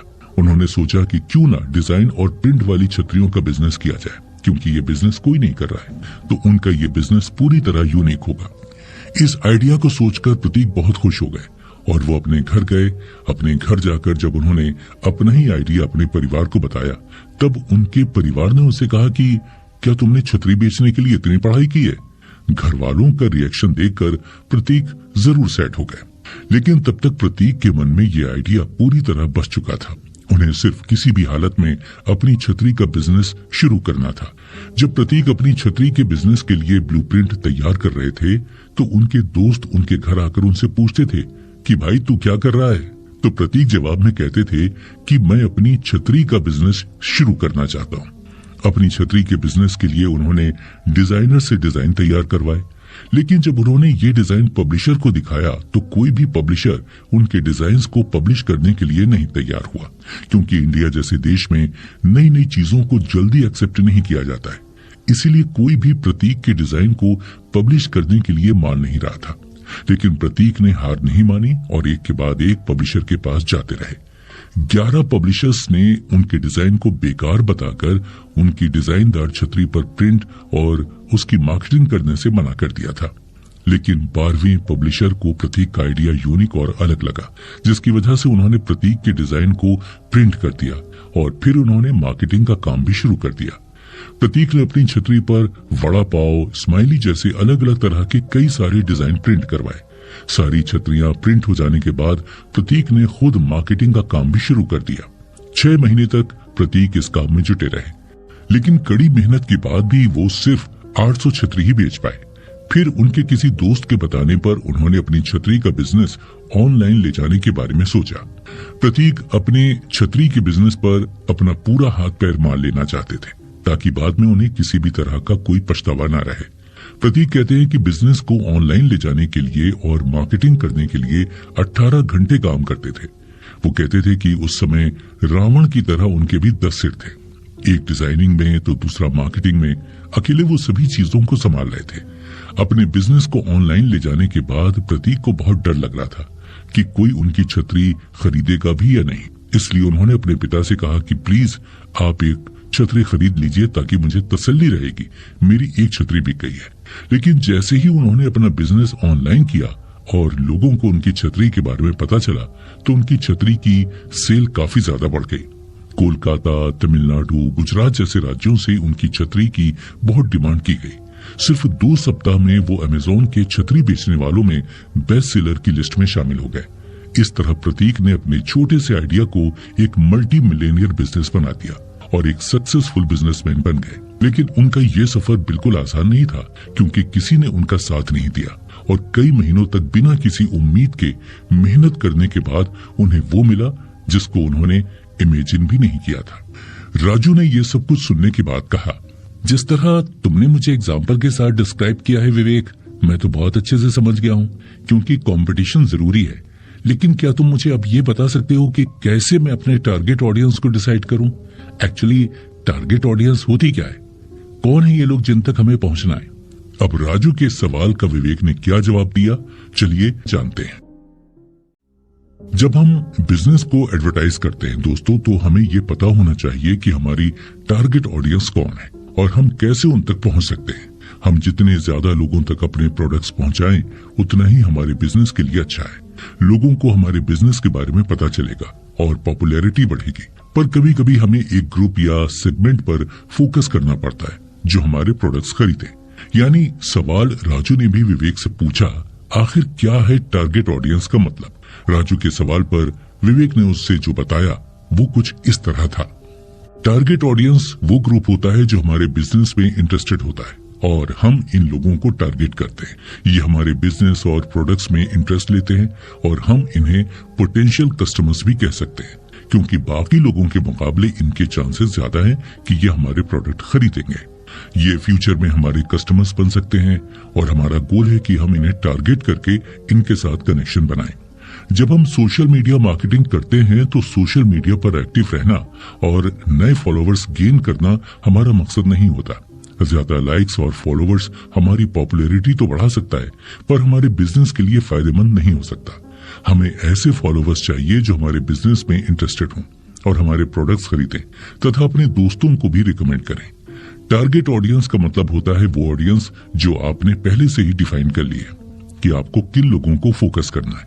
जैसे कि अगर मैं एक ब्लॉग बनाता हूँ बेबी केयर नीश पर, तो यहाँ मेरे टारगेट ऑडियंस है वो माँ और पिता यानी पेरेंट्स जिनका छोटा बच्चा है और वो अपनी बेबी केयर से रिलेटेड बहुत सी जानकारी इंटरनेट पर सर्च करते हैं। जब कभी भी आप अपना एक ब्लॉग बनाएं या कोई ऑनलाइन बिजनेस शुरू करें तो आपको अपने ऑडियंस की जानकारी होना बहुत जरूरी है। बहुत से बिजनेस शुरू करने से पहले रिसर्च करते हैं। आपने भी रिसर्च की होगी। अब आपको सोशल मीडिया पर रिसर्च करनी है जिससे आपको टारगेट ऑडियंस मिल सके। सबसे पहले आप अपनी टारगेट मार्केट का सर्वे करें। इससे आपको ये पता चलेगा कि आपको प्रोडक्ट्स किसको सेल करना है। जब आप सर्वे करते हैं तो इन बातों को ध्यान में रखें, जैसे कि location, income level, employment, marital status, children, what products they use, what is the price of those products. मान लीजिए आप कंटेंट क्रिएटर हैं, आपको अपनी वेबसाइट के लिए कंटेंट बनाना है। आप ये भी देखें कि आपकी मार्केट में क्या प्रॉब्लम्स हैं और आप उसे कैसे दूर कर सकते हैं। आप कस्टमर से पूछें कि उन्हें प्रोडक्ट्स में क्या फैसिलिटीज चाहिए। जब आपको ये इंफॉर्मेशन हासिल होगी तभी आप अच्छे प्रोडक्ट्स बना पाएंगे और सोशल मीडिया के लिए यूजफुल और वैल्यूएबल कंटेंट क्रिएट कर पाएंगे। एक छोटी सी चीज क्या धमाल कर सकती है, कितने बड़ा बिजनेस बन सकती है, इसके बारे में कोई नहीं जानता है। लेकिन लगातार मेहनत करने से एक छोटा सा बिजनेस एक बड़े अंपायर में भी बदल सकता है। फेसबुक के मालिक मार्क जुकरबर्ग कॉलेज में पढ़ाई कर रहे थे, तब उन्हें एक लड़की पसंद आई थी। मार्क जुकरबर्ग ने एक यंग लड़के की तरह लड़की को अप्रोच किया, लेकिन लड़की ने मार्क को मना कर दिया और उन्हें काफी इंसल्ट का भी एहसास हुआ। इसीलिए लड़की से बदला लेने के लिए मार्क जुकरबर्ग ने एक वेब पेज तैयार किया और उस पेज पर उन्होंने उस लड़की की फोटो डाल दी। लेकिन उस समय वो यूनिवर्सिटी में पढ़ते थे, तो कॉलेज के प्रोटोकॉल को ध्यान में रखते हुए यूनिवर्सिटी ने उनके इस वेब पेज को बंद कर दिया, क्योंकि उन्होंने स्कूल के सर्वर से ही इसे बनाया था। वैसे तो ये वेब पेज उन्होंने सिर्फ बदला लेने के लिए बनाया था, लेकिन बाद में उन्हें एक आइडिया आया कि क्यों ना एक ऐसी वेबसाइट तैयार की जाए जहां लोग एक दूसरे से बात कर सकें और अपनी सुंदर सी तस्वीरें भी डाल सकें। उन्होंने इस आइडिया को अपने दोस्त को बताया और उसके साथ मिलकर इस पर काम करना शुरू कर दिया। उन्होंने एक ऐसी वेबसाइट तैयार की जहां पर लोग अपनी फोटो डाल सकते थे और दुनिया के किसी भी व्यक्ति के साथ बातचीत कर सकते थे। अपने दोस्त के साथ मिलकर मार्क जुकरबर्ग ने ये वेबसाइट तैयार कर ली और इसका नाम फेस ऐप रखा। लेकिन जब उन्होंने इससे आपकी मार्केटिंग करने के लिए और लोगों से बातचीत की, तब उन्हें ये नाम कुछ अटपटा सा लगा। इसीलिए उन्होंने इस वेबसाइट का नाम बदलकर इसका नाम रखा फेसबुक। शुरुआत में इस वेबसाइट को सिर्फ लोकल लोगों ने ही यूज किया, लेकिन जैसे जैसे इसकी पॉपुलैरिटी बढ़ती गई, वैसे वैसे पूरी दुनिया में इस वेबसाइट को यूज करने वाले यूजर्स के नंबर्स भी बढ़ते गए और देखते ही देखते फेसबुक दुनिया में सबसे ज्यादा यूज की जाने वाली चैटिंग ऐप बन गई। फेसबुक के सक्सेस हासिल करने के बाद मार्क जुकरबर्ग ने अपनी वेबसाइट से खूब पैसे कमाए। मार्क जुकरबर्ग फेसबुक की वजह से दुनिया के सबसे अमीर आदमियों की लिस्ट में गिने जाने लगे। लेकिन ऊंचाइयों तक पहुंचने के बाद भी मार्क जुकरबर्ग रुके नहीं। उन्होंने और कोशिश की कि फेसबुक को और बेहतर बनाया जाए। मार्क जुकरबर्ग ने फेसबुक वेबसाइट को एप्लीकेशन में बदल दिया। एप्लीकेशन में बदल जाने के बाद फेसबुक यूज करने वाले लोगों की संख्या दुगनी हो गई, क्योंकि एप्लीकेशन के फीचर्स ज्यादा अच्छे और हैंडी थे। फेसबुक को बुलंदियों पर ले जाने के बाद साल 2012 में मार्क जुकरबर्ग ने इंस्टाग्राम को भी खरीद लिया और उसके 2 साल बाद उन्होंने व्हाट्सएप को भी खरीद कर अपने नाम कर लिया। इस तरह उन्होंने सभी मेन चैटिंग एप्लीकेशंस को फेसबुक के अंदर ले लिया। फेसबुक को एक बड़ी पेरेंट कंपनी बना दिया। आज फेसबुक को दुनिया भर में करोड़ों लोग इस्तेमाल करते हैं। फेसबुक के अलावा व्हाट्सएप और इंस्टाग्राम को भी करोड़ों की संख्या में लोग इस्तेमाल करते हैं। इस तरह उन्होंने कड़ी मेहनत करके फेसबुक को इस ऊंचाई तक पहुंचा दिया है। इस तरह एक छोटा सा आइडिया इतना ताकतवर हो गया कि वो एक आइडिया एक बड़ा एम्पायर बन गया। लेकिन ये बिजनेस के ऊपर डिपेंड करता है। एक बिजनेस खड़ा करने का रास्ता बहुत ही लंबा और मुश्किलों से भरा होता है। हर बिजनेसमैन जो किसी आइडिया पर काम करता है, उनके रास्ते में कई तरह के प्रॉब्लम्स आते हैं। सेल्फ डाउट, फेलियर जैसी कई सारी चीजें एक बिजनेसमैन के रास्ते का सबसे बड़ा पत्थर होती हैं, जिसे देखकर बिजनेसमैन को रुकना नहीं चाहिए, बल्कि आगे बढ़ते रहना चाहिए। तभी एक आइडिया एक बिजनेस में बदलकर एक नॉर्मल इंसान को एक एक्स्ट्राऑर्डिनरी इंसान बना सकता है। राजू ने विवेक की बात को समझने के बाद कहा, वाकई फेसबुक की जर्नी तो काफी इंस्पायरिंग थी। एक बात तो मुझे समझ आ गई, अगर हम अपने यूनिक आइडिया और अपने ऑडियंस पर ध्यान दें तो हम मार्केट में हर कंपटीशन को फेस कर सकते। जिस पर विवेक ने आगे ये कहा, बिल्कुल, टारगेट ऑडियंस के लिए जब आप सर्वे करते हैं तो इस बात का ध्यान रहे कि आप एक जगह या एक ग्रुप में सर्वे ना करें। आप ज्यादा से ज्यादा सोर्सेज से सर्वे करें। आप अपने जान पहचान और कस्टमर्स में सर्वे करें। अपनी मार्केट के लोगों का फोन नंबर लें और उनसे सर्वे करें। आप अपने सर्वे फॉर्म्स को ऑनलाइन फोरम्स, कम्युनिटीज और वेबसाइट्स में पब्लिश करें। अदर बिजनेस की सहायता से सर्वे को वितरित करें। अपनी ईमेल लिस्ट को सर्वे सेंड करें। आप एडवर्टीजमेंट्स की हेल्प से सर्वे कर सकते हैं।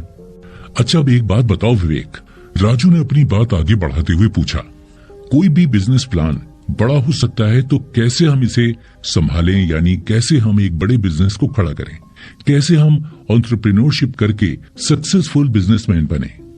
दोस्तों, इस दुनिया में सभी लोगों का एक ही गोल होता है और इस गोल को पाने के लिए सभी लोग अपने अपने तरीके से काम करते हैं और वो गोल है हमारा टारगेट, और हमारा टारगेट है सक्सेस को अचीव करना।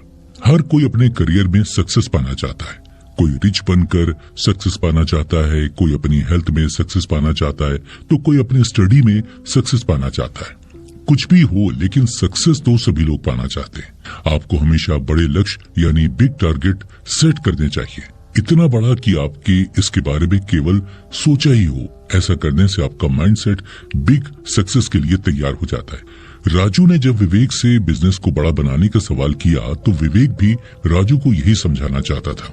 इसलिए उसने राजू से यही कहा कि बिग टारगेट बनाने के बाद लोगों के सामने बहुत सारी समस्याएं आती हैं, क्योंकि टारगेट ही इतना बड़ा होता है कि वो उसे अचीव करने से पहले ट्राई करने में भी डरते हैं।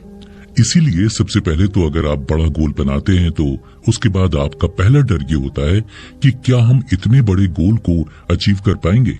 और अक्सर ऐसा होता है कि एंटरप्रेन्योरशिप में लोग अपने बिजनेस को 5 साल में कहां देखना चाहते हैं। ये तो टारगेट सेट कर लेते हैं, लेकिन उसकी प्लानिंग सही से नहीं कर पाते हैं। अब इतने बड़े गोल को अचीव करने के लिए आपको उसकी छोटे छोटे स्टेप्स में बांटना होगा, ताकि आपके लिए उसे अचीव करना आसान हो जाए। अक्सर ऐसा देखा जाता है कि बड़े बड़े गोल सेट करने के बाद लोगों के अंदर बहुत आलस आ जाता है, बहुत लेजीनेस फील करने लगते हैं, क्योंकि उन्हें ये धीरे धीरे एहसास होने लगता है कि इसे अचीव करने के लिए उन्हें बहुत ज्यादा हार्ड वर्क करना पड़ेगा और इतना समय वो कैसे दे पाएंगे। ऐसे धीरे धीरे उनका माइंडसेट खराब होने लगता है और उन्हें लगता है कि इस काम में बहुत प्रॉब्लम्स आ रही हैं। इतनी सारी प्रॉब्लम्स का सामना करने के बाद ज्यादातर लोग तो अपना टारगेट छोड़ देते हैं।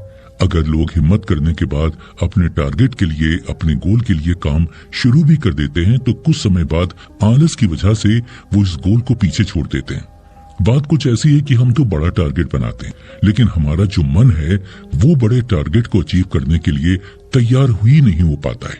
बार बार हमें डर और आलस के रूप में वो इंडिकेशन देता रहता है कि वो इसके लिए तैयार नहीं है। अगर आपके साथ भी ऐसा होता है तो हम कुछ ऐसी टेक्निक्स के बारे में बात करेंगे, कुछ ऐसे सॉल्यूशंस के बारे में बात करेंगे जिससे आपका ये डर खत्म हो जाएगा। तो दोस्तों, अब बात करते हैं कि क्या बिग टारगेट या बिग गोल को अचीव करने में जो समस्याएं आ रही हैं, जो प्रॉब्लम्स आ रही हैं, क्या उनका सॉल्यूशन हो सकता है? जी हाँ, बिल्कुल इनका सॉल्यूशन हो सकता है, क्योंकि हर प्रॉब्लम का कोई ना कोई हल तो जरूर होता है। तो इसका सॉल्यूशन केवल एक ही है कि आप बिग गोल बनाने के बाद इसे छोटे छोटे एफर्ट्स के साथ पूरा करें। स्टार्टिंग में आपका जो एफर्ट है वो छोटे छोटे होने चाहिए, बाद में समय के साथ आप इन एफर्ट्स को बढ़ा भी सकते हैं।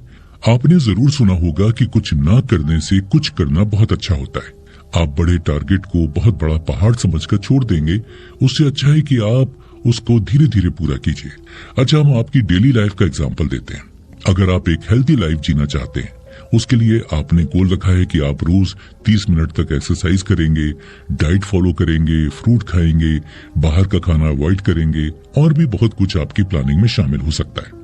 लेकिन ये सोचकर भी आपको कभी कभी आलस आने लगता है कि यार ये तो रोज रोज का हो गया है, या फिर इतना बड़ा टारगेट देखकर आप पहले ही घबरा रहे हैं। लेकिन इस टारगेट को पूरा करने के लिए आपको इसे टुकड़ों में बांटना होगा। जैसे कि अगर आपने आज से शुरू किया है कि आपको एक्सरसाइज करनी है 30 मिनट, तो आप आज ही 30 मिनट मत कीजिए, बल्कि आप 2-3 मिनट भी एक्सरसाइज करेंगे या फिर 5 मिनट भी करेंगे तो भी चलेगा। धीरे धीरे अपना टाइम इंक्रीज कीजिए। मान लीजिए आपने आज 5 मिनट एक्सरसाइज की, कल आपने 15 मिनट की या 10 मिनट की, तो धीरे धीरे हफ्ते भर में आपकी आदत हो जाएगी। आप 30 मिनट एक्सरसाइज करने लग जाएंगे और धीरे धीरे आपकी बॉडी को भी एक्सरसाइज करने की आदत पड़ जाएगी। अगर आप एक एंटरप्रेन्योर हैं तो आप इस तकनीक का यूज अपने गोल को धीरे धीरे पूरा करने के लिए कर सकते हैं। अगर आपने सोचा है कि आपको 1 साल में मार्केट में अपना नाम कमाना है, तो उसके लिए आप एक दिन में तो ऐसा कुछ कर नहीं सकते हैं। आपको धीरे धीरे पहले अपना एरिया, लोकल एरिया कवर करना पड़ेगा। सपोज आपने कोई प्रोडक्ट बनाया और अभी मार्केट में उसे कोई नहीं जानता है, तो आप इसकी मार्केटिंग कैसे करेंगे? पहले आप धीरे धीरे लोकल वेंडर्स के पास अपने प्रोडक्ट को सप्लाई करवाएंगे। लोग इंटरेस्टेड होंगे तो आसपास के लोग उसे यूज करेंगे। उसके बाद आप उसकी थोड़ी मार्केटिंग करेंगे, यानी एडवर्टीजमेंट करेंगे। आप इधर उधर होल्डिंग्स लगवाएंगे, आप कुछ ऑफर्स देंगे ताकि लोग आपकी तरफ अट्रैक्ट हों, और धीरे धीरे करके आप अपने गली मोहल्ले से निकल करके अपने वार्ड या अपने शहर में फैलने लगेंगे। इस तरह से एक दिन में आप बहुत ज्यादा फेमस या बहुत ज्यादा अपने प्रोडक्ट को नहीं बेच सकते। किसी भी काम को करने के लिए कंसिस्टेंसी चाहिए। अगर आपको अपना गोल पूरा करना है तो कंसिस्टेंसी बहुत जरूरी है। इस तकनीक का यूज करने से आपके अंदर धीरे धीरे सेल्फ कॉन्फिडेंस आएगा और आपका क्रेज बढ़ेगा। इस तकनीक के प्रयोग करने से आपका गोल अचीव करने की और ज्यादा इच्छा होगी। जब आप छोटे छोटे गोल को पूरा करते हैं तो आपके अंदर से आपको जीत महसूस होती है, यानी कि आपको लगता है कि अब आप टारगेट्स पूरे कर सकते हैं। जब आपके अंदर सेल्फ मोटिवेशन आ जाएगा, आपको हिम्मत मिल जाएगी, हौसला मिल जाएगा, तो आप बड़े गोल के लिए तैयार हो जाएंगे। काम कोई भी हो दोस्तों, उसमें सक्सेस तभी मिलती है जब उस काम को करने के लिए ठान लिया जाए। बिना सोचे समझे शुरू किया गया काम कभी भी पूरा नहीं किया जा सकता। किसी भी काम में मास्टरी लेने के लिए उसे शुरू करने से पहले उसके बारे में पूरी तरह से तैयारी कर लेनी चाहिए। उसके बाद उसे सक्सेसफुल बनाने का प्लान करें। ऐसा करने से उस काम में सक्सेस जरूर मिलती है। कोई भी काम तभी सफल होता है जब उस काम में कंटिन्यूटी दिखाई दे। कई लोग जोश में आकर काम शुरू कर लेते हैं, लेकिन कुछ समय बाद उनका इंटरेस्ट उस काम से कम होने लगता है और वो काम को बीच में ही छोड़ देते हैं। कि इसलिए चाहे कोई भी रीजन हो, काम को पूरा किए बिना उसे छोड़ना नहीं चाहिए। जो इंसान समय की कीमत समझ लेता है, अच्छा समय हमेशा उसके साथ चलता है। समय को वेस्ट करने वाला इंसान कभी भी जीवन में ऊंचाई या सक्सेस नहीं पा सकता। अपने आप को पूरी तरह गोल के प्रति डेडिकेट कर दें। अगर आप लाइफ में सक्सेसफुल होना चाहते हैं तो अपने सभी काम को तय समय के अकॉर्डिंग पूरा करने की ट्राई करें। आप जो काम पूरा कर रहे हैं, जब तक वो पूरा ना हो जाए तब तक दूसरी एक्टिविटी में टाइम वेस्ट ना करें। अगर आप एक एंटरप्रेन्योर हैं तो आपके मन में यह रहना चाहिए कि आप अपने मन को अपने कंट्रोल में रखें, क्योंकि आप अपने बिजनेस में हैं और यहाँ पर आपको एक अच्छे EQ की जरूरत पड़ेगी। तो आपका अपने EQ के ऊपर अच्छा खासा कंट्रोल होना चाहिए। दोस्तों, राजू ने विवेक की सारी बातों को समझा और फिर पूछा, अच्छा एक बात बताओ, हमें अपने ऑर्गेनाइजेशन या बिजनेस के लिए अच्छे लोग कहाँ से मिलेंगे? आज तो मुझे इतनी सारी इन्फॉर्मेशन दे रहे हो, लेकिन अगर मैं बिजनेस करूंगा तो मुझे ऐसे बहुत सारे लॉयल लोगों की जरूरत पड़ेगी, अच्छे लोगों की जरूरत पड़ेगी। तो मैं कैसे ऐसे लोगों को पहचानूंगा? जिस पर विवेक ने ये जवाब दिया।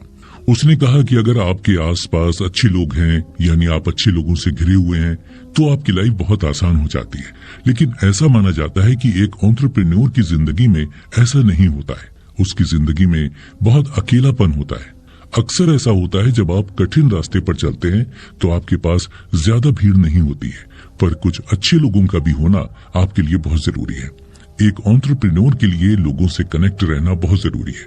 यहाँ पर कनेक्शन का मतलब सिर्फ सोशल नेटवर्किंग या कम्युनिकेशन स्किल से नहीं है, बल्कि हम यहाँ पर बात कर रहे हैं एम्पैथी की। मतलब एक एंटरप्रेन्योर के आसपास एक ऐसा एटमॉस्फेयर होना चाहिए जिसमें वो खुलकर रह सके, उसे इम्पोर्टेंस मिल रही हो, लोग उसे समझ रहे हो। ये बात सुनने के बाद राजू ने विवेक से कहा, क्या तुम मुझे और डिटेल में इसे समझा सकते हो? तो क्या विवेक ने एटमॉस्फेयर को लेकर राजू को समझाया? आइए जानते हैं। दोस्तों, राजू ने जब विवेक से बिजनेस में सही एटमॉस्फेयर और सही लोगों को अपने पास रखने के बारे में पूछा, तो विवेक ने इस पर जवाब देते हुए कहा कि जब कोई भी व्यक्ति फर्स्ट आता है तो उसकी तारीफ की जाती है, कोई अच्छा काम करता है तो उसको अप्रिशिएट किया जाता है। ऐसे ही हम समय समय पर अपनी फीलिंग्स को लोगों के लिए जाहिर करते हैं, उन्हें एहसास कराते हैं कि वो अच्छे हैं और उन्होंने क्या किया है। बिल्कुल इसी तरह हमें भी जरूरत होती है कनेक्शंस की। जब हम किसी ऐसी फील्ड में हों जब हमें लोगों की जरूरत हो। मान लीजिए एक ऑफिस में राम और श्याम दो लड़के काम करते हैं। अब राम को कोई टास्क मिला है लेकिन उसे कंप्लीट नहीं हो रहा है, वहीं श्याम ने अपना टास्क कंप्लीट कर लिया है, बल्कि उसने अपने टास्क से भी ज्यादा काम कर लिया है। अब राम श्याम के पास आता है और उसे कहता है कि क्या तुम्हें पता है कि मुझे 5 लीड करनी थी लेकिन मुझे 1 लीड भी नहीं मिली है अभी तक। तो अगर इस पर श्याम ये बोलता है कि कोई बात नहीं, मैं तुम्हें अपना एक्सपीरियंस शेयर करता हूँ, मैं तुम्हें बताता हूँ कि तुम कैसे काम करो, तब तो ये एक अच्छा कनेक्शन और अच्छी बॉन्डिंग मिल जाती है राम को। लेकिन अगर इसकी जगह पर श्याम बोल दे कि मुझे नहीं पता, आप अपना देख लो, या उसको बिल्कुल इग्नोर कर दे, तो यहाँ पर उसे बहुत रूट नेचर देखने को मिलेगा। एक तो वैसे भी राम को लीड नहीं मिल रही, तो वो अपसेट है और शायद इस वजह से और अपसेट हो जाएगा कि कोई भी ऑफिस में उसकी मदद करने के लिए तैयार नहीं है। शायद वो श्याम की बातों से थोड़ा बहुत मोटिवेट होकर काम करता भी, लेकिन अब तो वो और डिमोटिवेट हो जाएगा और उसके ऊपर वर्क प्रेशर भी बढ़ जाएगा। कनेक्शन हमेशा दिल से बनते हैं, दिमाग से नहीं। हालांकि बिजनेस करते वक्त दिमाग का यूज तो ज्यादा करना ही चाहिए, लेकिन जिस तरह से दिमाग का यूज जरूरी है उसी तरह से दिल से कनेक्शन बनाना भी जरूरी है। लोगों को एक दूसरे के लिए एम्पैथी होनी चाहिए। एम्पैथी का मतलब है दूसरा जैसा महसूस कर रहा है वैसा ही महसूस करना। इसके लिए खुद को दूसरे के स्थान पर रखकर सोचना होता है। मान लीजिए कभी 2 पर्सन्स की लड़ाई हुई है, तो वो आपस में बोलते हैं कि अगर तुम मेरी जगह होते तब तुम्हें पता चलता कि मैं किस हालत से हूँ या किस जर्नी से गुजर रहा हूँ, तुम्हें क्या पता। अगर बात करें सिंपैथी की, तो इसमें हम दूसरे के दुख को पहचान कर उसकी मदद करने के बारे में सोचते हैं। हमारा खुद दुखी होना जरूरी नहीं है। सिंपैथी में एक दूरी है, जबकि एम्पैथी में खुद वही फीलिंग महसूस करने की वजह से बराबरी है। सिंपैथी में अक्सर दया करने से अपना प्राउड बढ़ता है। सिंपैथी आप किसी गरीब की मदद कर सकते हैं, लेकिन जिसने अकेला बेटा खो दिया हो उसके सामने अपने बेटे की अचीवमेंट्स की बातें ना करें। एम्पैथी का एग्जाम्पल होता है। इसके लिए हार्ट की ग्रेटनेस चाहिए, मुंह का बड़बोलापन नहीं। दोस्तों, जब भी हम किसी से फ्रेंडशिप करते हैं तो हम उससे यही उम्मीद रखते हैं कि ये इंसान हमारी फ्रेंडशिप को निभाने की पूरी कोशिश करेगा। जब हम कभी प्रॉब्लम में होंगे तो ये इंसान हमारे लिए खड़ा होगा। यही तो फ्रेंडशिप है कि एक दूसरे का साथ देना, एक दूसरे के सुख दुख में खड़ा होना। फ्रेंडशिप की शुरुआत ही इसी उम्मीद के साथ होती है। मार्टिन लूथर किंग का भला कौन नाम नहीं जानता। आज भी कई लोग उनसे इंस्पायर्ड हैं, लेकिन वो खुद भारत के अहिंसा के पुजारी महात्मा गांधी से इंस्पायर्ड थे। उनसे ही प्रेरणा लेकर मार्टिन ने अमेरिका में रेसिज्म के अपोजिट अपना आंदोलन चलाया था। उनका ये नॉन वायलेंट प्रोटेस्ट मोंटगोमरी बस बायकॉट के नाम से भी जाना जाता है। इसकी बदौलत वो पूरी दुनिया में मशहूर हो गए थे। इसकी एक बड़ी वजह ये भी थी कि ये अमेरिका का पहला बड़ा जन आंदोलन था। इसी आंदोलन की वजह से उन्हें महज 35 वर्ष की उम्र में 14 अक्टूबर 1965 को अमेरिकी समाज में अपार्थेड के अगेंस्ट नॉन वायलेंट मूवमेंट चलाने के लिए रिवॉर्ड दिया गया था। वो दुनिया के सबसे कम उम्र में ही नोबेल पुरस्कार पाने वाले पहले व्यक्ति हैं। उन्होंने इस पुरस्कार के तहत मिले अमाउंट को सिविल राइट्स मूवमेंट्स को दे दिया था। उन्हें अमेरिका का गांधी भी कहा जाता है।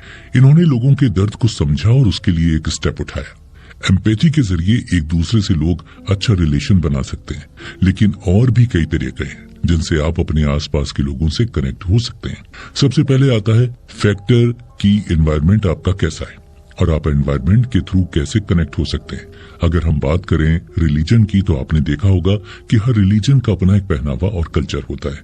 अगर हम बात करें पंजाबियों की, तो वो अपने सर पर टर्बन रखते हैं और मुस्लिम अपने सर पर टोपी रखते हैं। क्रिश्चियन लोगों के पास क्रॉस होता है और हिंदू अपने माथे पर तिलक लगाते हैं। कहीं न कहीं हम अपने रिलेशन वालों से अपने एनवायरनमेंट के कारण कनेक्ट हो रहे हैं। अगर आप कल को विदेश चले जाएं और आपको वहां अपने देश का कोई मिल जाए, स्पेशली अगर आपके रिलीजन का कोई मिल जाए, तो वो आपके लिए आपका परिवार बन जाता है, क्योंकि आप विदेश में हैं। आप बहुत अलग अलग लोगों के बीच अपने लोगों को पा लेते हैं, तो बहुत खुश होते हैं और आपको लगता है कि हाँ, आपके पास कोई अपना है। अब भले ही एक ही शहर में रहते होते तो कभी एक दूसरे को ना पहचानते, तो कोई बात नहीं। हमारा एनवायरनमेंट कहीं हद तक जिम्मेदार होता है कि हम लोगों से कैसे कनेक्ट हो पाते हैं। जैसे अगर आप ऑफिस जाते हैं तो आपका एक प्रॉपर वे होगा कपड़े पहनने का, कि आप प्रोफेशनल कैसे कपड़े पहनते हैं। आप ऐसे ही कुछ भी कैजुअल कपड़े पहनकर तो ऑफिस पर या काम पर नहीं जाते हैं। तो एक तरीके से ये आपके ऑफिस में एक एनवायरनमेंट क्रिएट कर देता है और आप आपके ऑफिस में आने वाले सभी कलीग्स आपकी तरह ही प्रोफेशनल कपड़ों में आते हैं। आप सभी एक दूसरे से कनेक्ट हो पाते हैं। आप एक ही ऑफिस में काम करते हैं। अब दूसरी बात करते हैं बिहेवियर की। अगर हम बात करें बिहेवियर की, तो हम जो भी बोलते हैं उसका सीधा इफेक्ट सामने वाले पर पड़ता है। हमने उसे जैसे भी ट्रीट किया वो उसके मन में रहता है। वो कहते हैं ना कि आपसे मिलने के बाद भले ही आपने कैसे कपड़े पहने हैं ये किसी को याद रहे ना रहे, लेकिन आपने कैसा बिहेवियर किया है ये तो उसे हमेशा ही याद रहता है। जब भी आपने देखा होगा कि कोई नया एम्प्लॉय ऑफिस ज्वाइन करता है तो उसके लिए टीम लीडर होता है जो उसे सब कुछ सिखाता है, लेकिन उसके बाद जैसे ही वो टीम में आ जाता है तो वो उसी से दोस्ती करेगा जिसने उसके साथ सबसे अच्छा बिहेवियर रखा हो और जिससे उसकी बॉन्डिंग अच्छी हो गई हो, क्योंकि वो तो यहाँ पर किसी को भी नहीं जानता। तो वो बिहेवियर के अकॉर्डिंग ही लोगों को चुनेगा। अगर हम बात करें कैपेबिलिटी की, तो ये भी काफी हद तक किसी भी रिलेशन को चलाने के लिए जरूरी है। अच्छा, क्या आपको याद है कि आपके स्कूल के दिनों में जो दोस्त थे वो आपके कॉलेज के दिनों में भी साथ थे? ऐसा जरूरी तो नहीं है कि आपके बचपन के दोस्त हमेशा ही आपके साथ रह जाएं। आपको इसका जवाब बिल्कुल पता है, क्योंकि उनकी फील्ड सिलेक्टिव थी, उनके इंटरेस्ट अलग थे, तो वो अलग हो गए। तो इसी तरह किसी एक कंपनी में अगर कोई आपकी टीम में है या कोई आपके डिपार्टमेंट में है, उससे आपकी बॉन्डिंग अलग लेवल पर ही बनती है। आप उसके साथ घूमते फिरते हैं, उससे दोस्ती हो जाती है, उसे भी आपके साथ रहने में इंटरेस्ट होता है। तो यहाँ पर भी आप रिलेशन बिल्डअप करते हैं लोगों से, प्रोफेशनली और पर्सनली। अब इसके बाद बात करते हैं कि हम ऑफिस में ही ऑर्गेनाइजेशन में एक दूसरे से कुछ वैल्यू शेयर करते हैं, कुछ बातें शेयर करते हैं, अपने अपने कल्चर शेयर करते हैं। इससे भी हमारी बॉन्डिंग स्ट्रांग हो जाती है। जैसे आप किसी को अपना सीक्रेट बताएं तो उसे लगता है कि आप उस पर बहुत बिलीव करते हैं, तो वो आपसे बहुत कनेक्ट हो जाता है। राजू ने विवेक से सारी बातें सुनने के बाद कहा, विवेक, जितना मैं तुमको जानता हूँ, तुमने तो अपने बिजनेस में सबसे अच्छे कनेक्शन से रखे होंगे। विवेक ने इस पर हंसते हुए जवाब दिया, हाँ, क्यों नहीं, ये तो जरूरी है। इसके बाद राजू ने आगे विवेक से कहा, हाँ, वैसे तुम्हें तो पता ही है कि मैं 9 to 5 जॉब में रहता हूँ, काफी हार्मोनल इम्बैलेंस हो जाता है। तो मेरा एक कंफ्यूजन था कि मैं अपनी भावनाओं पर कैसे कंट्रोल करूं, कैसे अपनी फीलिंग्स को शेयर करूं, कहां पर कितना बोलना है, मुझे इन सब का बिल्कुल भी नॉलेज नहीं है। और तुम्हें तो पता ही है कि कोई बिजनेस सेटअप करना, यानी कि बहुत सारे लोगों के साथ काम करना, कैसे मैं ये सब कर पाऊंगा? क्या तुम मुझे बता सकते हो कि इमोशनल इंटेलिजेंस पर मैं कैसे काम करूं? दोस्तों, भावनाओं से ही अलग एक शब्द है जिसे इमोशनल इंटेलिजेंस कहा जाता है।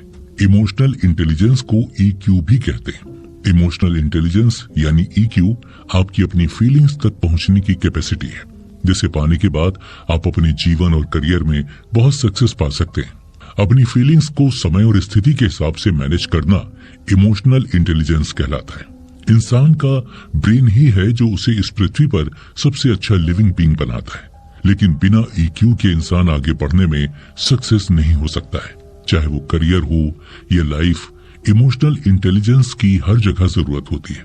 और जब राजू ने भी विवेक से यही सवाल पूछा कि विवेक आखिर क्या है ये इमोशनल इंटेलिजेंस, तो इस सवाल के जवाब में विवेक ने जो कहा वो कुछ इस तरह था। देखो, इंसान की फीलिंग्स उसे आगे बढ़ने के लिए सहारा दे सकती है। फीलिंग्स को लेकर एक कहावत भी मशहूर है कि भावनाओं पर ही दुनिया टिकी है। किसी कंपनी, ऑर्गेनाइजेशन या बिजनेस में आप अकेले नहीं होते हैं। वहाँ बहुत से लोग होते हैं जो आपके साथ काम करते हैं। कोई आपके साथ पोस्ट में ऊपर है, कोई नीचे है। सभी के ऑर्गेनाइजेशन में अलग अलग डिपार्टमेंट्स भी होते हैं। अब बात यह आती है कि कोई इंसान इतने सारे लोगों के साथ मिलकर कैसे वर्क कर लेता है। आखिर कौन सी क्वालिटी है जो उसे सबसे ज्यादा बेटर बनाती है? तो वो है EQ। EQ अपनी फीलिंग्स तक पहुंचने की कैपेसिटी है जो लाइफ को बेटर बनाने में इम्पोर्टेंट रोल प्ले करती है। EQ यानी इमोशनल इंटेलिजेंस के जरिए आप अपनी फीलिंग्स पर कंट्रोल रख सकते हैं। जिस तरह इंसान का IQ उसे आगे बढ़ने में मदद करता है, ठीक उसी तरह से EQ की भी इम्पोर्टेंस होती है। EQ यानी इमोशनल कोशेंट हमारी फीलिंग से जुड़ा है। इसकी मदद से हम खुद अपने इमोशंस और दूसरों के इमोशंस को समझते हैं और उन्हें मैनेज करते हैं। EQ आपस में अच्छे रिश्ते बनाने और सही वक्त पर सही तरीके से रिएक्ट करने जैसे कामों में हमारी मदद करता है। अगर हम अपने दोस्त या भाई बहन की बहुत केयर करते हैं, उनके साथ चीजें शेयर करते हैं, खाने पीने की चीजें उनके लिए बचा कर रखते हैं, किसी अनजान को भी चोट लगे तो उसे देखकर हमें तकलीफ होती है, तो इसका मतलब है हमारा EQ काफी अच्छा है। जो इंसान बहुत बड़ी कामयाबी हासिल करता है उसमें EQ काफी बड़ा रोल प्ले करता है। हमारा कोई भी फैसला IQ के लेवल पर सही साबित हो सकता है, लेकिन ये जरूरी नहीं है कि वही फैसला EQ के लेवल पर भी सही हो। IQ हमें सिर्फ एकेडमिक्स में अच्छे मार्क्स दिलवा सकता है, पर EQ हमें अपनी जिंदगी के एग्जाम में अच्छे मार्क्स दिलवाता है। जहां IQ आपके जानने, समझने और जानकारी को सही जगह अप्लाई करने की एक सही समझ देता है, वही इमोशनल कोशेंट इंसान का खुद के और दूसरों की फीलिंग्स और इमोशंस को समझने और मैनेज करने की एक कला है। जिनका सही इमोशनल कोशेंट ज्यादा होता है वो लोग बदलते एनवायरनमेंट के साथ इजीली एडजस्ट हो जाते हैं। इमोशनल रूप से इंटेलिजेंट व्यक्ति सोशल होता है और दूसरों से अच्छे रिश्ते बनाने में माहिर भी होता है। ऐसे लोग स्ट्रेस और अन्य मेंटल इलनेस से फ्री हो सकते हैं। आपने अपने आसपास ऐसे लोगों को भी देखा होगा जो इंटेलिजेंट तो हैं और बहुत अधिक परिश्रम भी करते हैं, लेकिन इन सब के बावजूद ऐसे लोग अगर किसी काम में सफल नहीं हो पाते हैं तो इसका मतलब ऐसे व्यक्ति इमोशनल इंटेलिजेंस की साइड से वीक हैं। आपकी IQ भले ही कितनी क्यों ना हो, लेकिन जब तक आपकी EQ ठीक नहीं होगी आपको आगे बढ़ने में बहुत प्रॉब्लम फेस करनी पड़ेंगी। तो आइए जानते हैं कि कैसे आप इमोशनल इंटेलिजेंस को बढ़ावा दे सकते हैं। सबसे पहले तो इंसान का सेल्फ अवेयर होना लाइफ में आगे बढ़ने के लिए बहुत जरूरी है। सेल्फ अवेयरनेस होने पर इंसान अपनी कमजोरी और ताकत दोनों को पहचान कर आगे बढ़ता है। इंटेलिजेंट पर्सन को ये पता होता है कि उसे किस जगह पर कैसा बिहेवियर करना चाहिए। इसके बाद बात करते हैं मोटिवेशन की। मोटिवेशन किसी भी काम के लिए हो आपका काम आसान कर देती है। इंसान का मोटिवेट रहना सबसे जरूरी होता है। आप मोटिवेटेड रहने से अपने करियर में भी अच्छा परफॉर्म कर सकते हैं। सिर्फ खुद के जीवन या अपने काम में उलझ कर रह जाना ही लाइफ नहीं होती है। आप खुद के साथ, दूसरों के साथ उनकी परेशानियों को दूर करने के लिए कितना काम करते हैं ये भी जरूरी होता है। हमें दूसरों के लिए सिंपैथी की भावना रखना भी बहुत जरूरी है। इसके बाद लास्ट तरीका है कि आपके अंदर सेल्फ रेगुलेशन होना, यानी अपनी भावनाओं पर कंट्रोल कर अच्छा व्यवहार करना ही सेल्फ रेगुलेशन होता है। आपका बिहेवियर आपको आगे बढ़ाने या पीछे धकेलने का काम करता है। अच्छा विवेक, क्या इमोशनल इंटेलिजेंस को बढ़ाया जा सकता है? इस सवाल के जवाब में विवेक ने कहा कि अगर हम बात करें कि क्या इमोशनल इंटेलिजेंस को बढ़ाया जा सकता है, इमोशनल इंटेलिजेंस को अचानक तेजी से बढ़ाया नहीं जा सकता है। आप अपनी सोच, वर्किंग प्रोसेस और लोगों के जरिए अपने नजरिए में बदलाव लाकर इसे बढ़ा सकते हैं। इमोशनल इंटेलिजेंस को बढ़ावा देने के लिए आप कुछ बातों को बिल्कुल याद कर लीजिए। अपनी फीलिंग्स एंड इमोशंस में झांकिए। देखिए कि आपकी फीलिंग्स और बिहेवियर कैसे एक दूसरे से कनेक्टेड हैं। जब आपके इमोशंस जोर मारते हैं तब आपका रिएक्शन क्या होता है। राजू ने विवेक की बताई सभी बातों पर कहा, मैं समझ गया। इमोशनल कोशेंट का मतलब सिर्फ दूसरों की तकलीफों को समझना नहीं है, बल्कि उनके दर्द और तकलीफों को महसूस करना भी है। नेगेटिव इमोशंस को कम करना, स्ट्रेस नहीं लेना, मुश्किल फैसले लेना, बुरे वक्त से लड़कर बाहर निकलना और रिएक्टिव के बजाय प्रोएक्टिव बनकर इमोशनल इंटेलिजेंस को बेहतर किया जा सकता है। बिल्कुल सही। विवेक ने भी राजू की इस बात पर हामी भरते हुए कहा। इसके बाद राजू ने विवेक को बताया, तुम्हें तो पता ही है विवेक, कैसे मुझे स्कूल और कॉलेज में फेल होने से कितना डर लगता था। और फिर तो ये बिजनेस की बात है, मैं तो बहुत ज्यादा डरता हूँ फेलियर से। मैं इसे कैसे हैंडल करूंगा? अगर मैं बहुत ज्यादा डिमोटिवेट हो गया तो लोग मेरे बारे में क्या सोचेंगे? हाँ, वैसे तुमने सवाल तो सही पूछा है, पर ज्यादातर लोगों के मन में ये सवाल आता भी है। चलो इसका जवाब भी मैं तुम्हें दे ही देता हूँ। तो दोस्तों, क्या आप कभी किसी एग्जाम में फेल हुए हैं या किसी क्लास में फेल हुए हैं? तो आपको कैसा लगता है?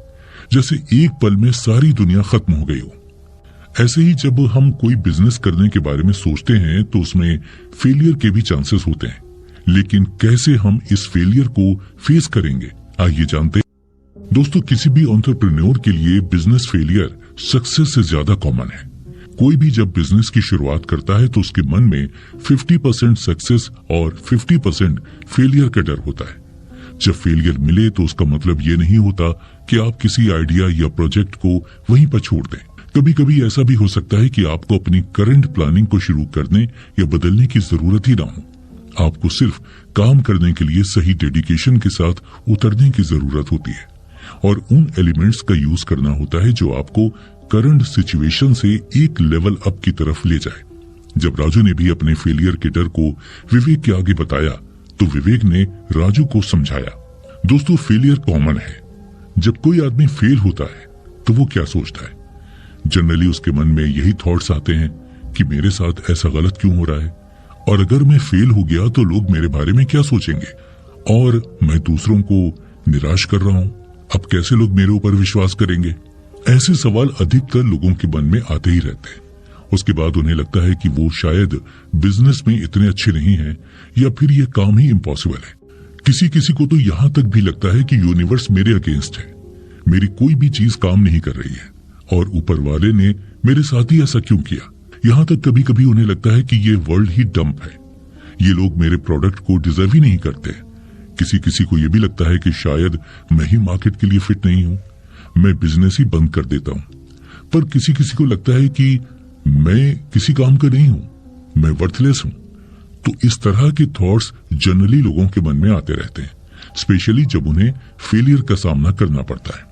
अब इसके बाद अगर हम ये बात करें कि वो पर्सन क्या फील कर रहा होगा, आप कभी किसी एग्जाम में फेल हुए हों या किसी क्लास में फेल हुए हों तो आपको कैसा लगता है? जैसे एक पल में सारी दुनिया खत्म हो गई हो, क्योंकि वो चीज आपका टारगेट थी, आपका फ्यूचर एम थी। तो शायद आपको भी बहुत गुस्सा आएगा। कई लोग डिप्रेस्ड हो जाते हैं, उनमें फ्रस्ट्रेशन आ जाता है, वो इरिटेट होने लगते हैं और सैडनेस आ जाती है। कभी कभी लोग एक दूसरे के बिजनेस से जलने भी लगते हैं कि यार मैं तो सक्सेसफुल नहीं हुआ, सामने वाला हो गया। ये सारी फीलिंग्स आने से हमारी बॉडी में बहुत सारे बदलाव आते हैं, जैसे कि किसी किसी का बॉडी वेट बढ़ जाता है या घट जाता है। कभी कभी उन्हें अचानक से हेडेक होने लगता है या गैस्ट्रिक प्रॉब्लम हो जाती है। लोगों को हाई ब्लड प्रेशर, अस्थमा या शोल्डर में दर्द जैसी प्रॉब्लम्स का सामना करना पड़ता है। अब ऐसी सिचुएशन से आप कैसे लड़ेंगे? ऐसी सिचुएशन में आपको मेडिटेशन करना होगा, आपको योगा ज्वाइन करना चाहिए या बॉडी से रिलेटेड एक्सरसाइज करनी चाहिए, जिससे आपकी बॉडी इन चीजों के लिए तैयार हो सके। राजू ने पूछा, अच्छा चलो विवेक, हमने ये जान लिया कि एक पर्सन क्या सोचता है फेलियर के बाद, फिर वो क्या फील करता है। ठीक है राजू, अब हम बात करते हैं कि फील करने के बाद वो कैसे बिहेव करता है। कभी कभी तुमने सुना होगा कि किसी गुस्से वाले व्यक्ति के आसपास के लोग हमेशा यही कहते हैं कि आज ना इसका मूड खराब है, इससे दूर रहो, आज इसके साथ कुछ बुरा हुआ है, संभल के रहो वरना तुम्हें कुछ बुरा भला कह देगा। ऐसा शायद इसलिए बोलते हैं क्योंकि उसके साथ जो चीज हुई है उसकी वजह से आज उसके रिएक्शंस में चेंजेस हैं या ऐसा रिएक्ट कर रहा है। बिल्कुल वैसे ही फेलियर के बाद एक आम आदमी रिएक्ट करता है। कभी कभी उसका बिहेवियर वायलेंट हो जाता है। उसके घर में या ऑफिस में कोई भी इंसान फेलियर के बाद जैसा सोचेगा, जैसा फील करेगा, उसके बिहेवियर में वो सारी हरकतें बिल्कुल आपको नजर आएंगी। जब भी किसी की लाइफ का एक अच्छा फेज चल रहा होता है, उसका बिहेवियर अलग होता है क्योंकि वो खुद ही अंदर से खुश होता है और वो लोगों को भी खुशियां बांटता है। लेकिन जब किसी की लाइफ में बुरा फेज चल रहा होता है तो वो इंसान जल्दी इरिटेट हो जाता है और वो लोगों से भी ढंग से बात नहीं करता, मिसबिहेव भी करता है। इससे कोई फर्क नहीं पड़ता कि आप कौन हैं। अगर आप फेल हो चुके हैं या कुछ ऐसा है जो आप चाहते हैं, जो आपको पाना चाहिए, तो उनके लिए फिर से आपको ग्राउंड लेवल से शुरुआत करने की जरूरत होगी। बिना डरे एक एक्स्ट्राऑर्डिनरी की तरह बार बार लगातार आप अपनी हर चुनौती का सामना कर सकते हैं। आपको सक्सेस का हकदार होने के बजाय इसे अर्न करने के लिए खुद को पावरफुल और कैपेबल बनाना होगा। ये मानकर चलिए कि आप एक स्पेशल व्यक्ति हैं जिसके पास अपनी बेहतरीन खूबियों का एक सेट है जो दुनिया में किसी और के पास नहीं है। लेकिन ये खासियत तभी बनी रह सकती है जब आप फेल होने पर दोबारा कोशिश करेंगे और हर मौके को बिना चूके आजमाएंगे। चलिए हम कुछ स्ट्रेटेजी की बात करते हैं जिससे आपको फेलियर से लड़ने में हेल्प मिलेगी। सबसे पहले तो आप किसी पर्सन पर अगर बिलीव करते हैं जो कि नॉन जजमेंटल हो और आपकी बात अच्छे से सुने, आप उससे बात कीजिए। इसके लिए आप किसी काउंसलर से भी बात कर सकते हैं, किसी मेंटोर या कोच पर भी विश्वास कर सकते हैं, या तो आपका कोई ट्रस्टेड फ्रेंड हो, क्योंकि ऐसी सिचुएशन में आपके लिए सबसे ट्रस्टफुल इंसान ही आपकी हेल्प कर सकता है जिस पर आप भरोसा कर सकें। उसके बाद बात आती है कि सेल्फ अवेयरनेस पर ध्यान देना चाहिए।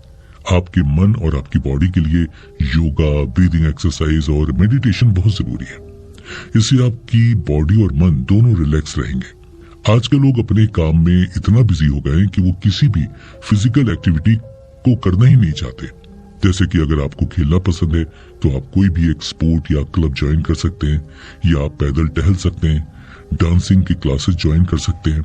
अगर आपको गोल्फ खेलना पसंद है तो आप गोल्फ क्लब को ज्वाइन कर सकते हैं।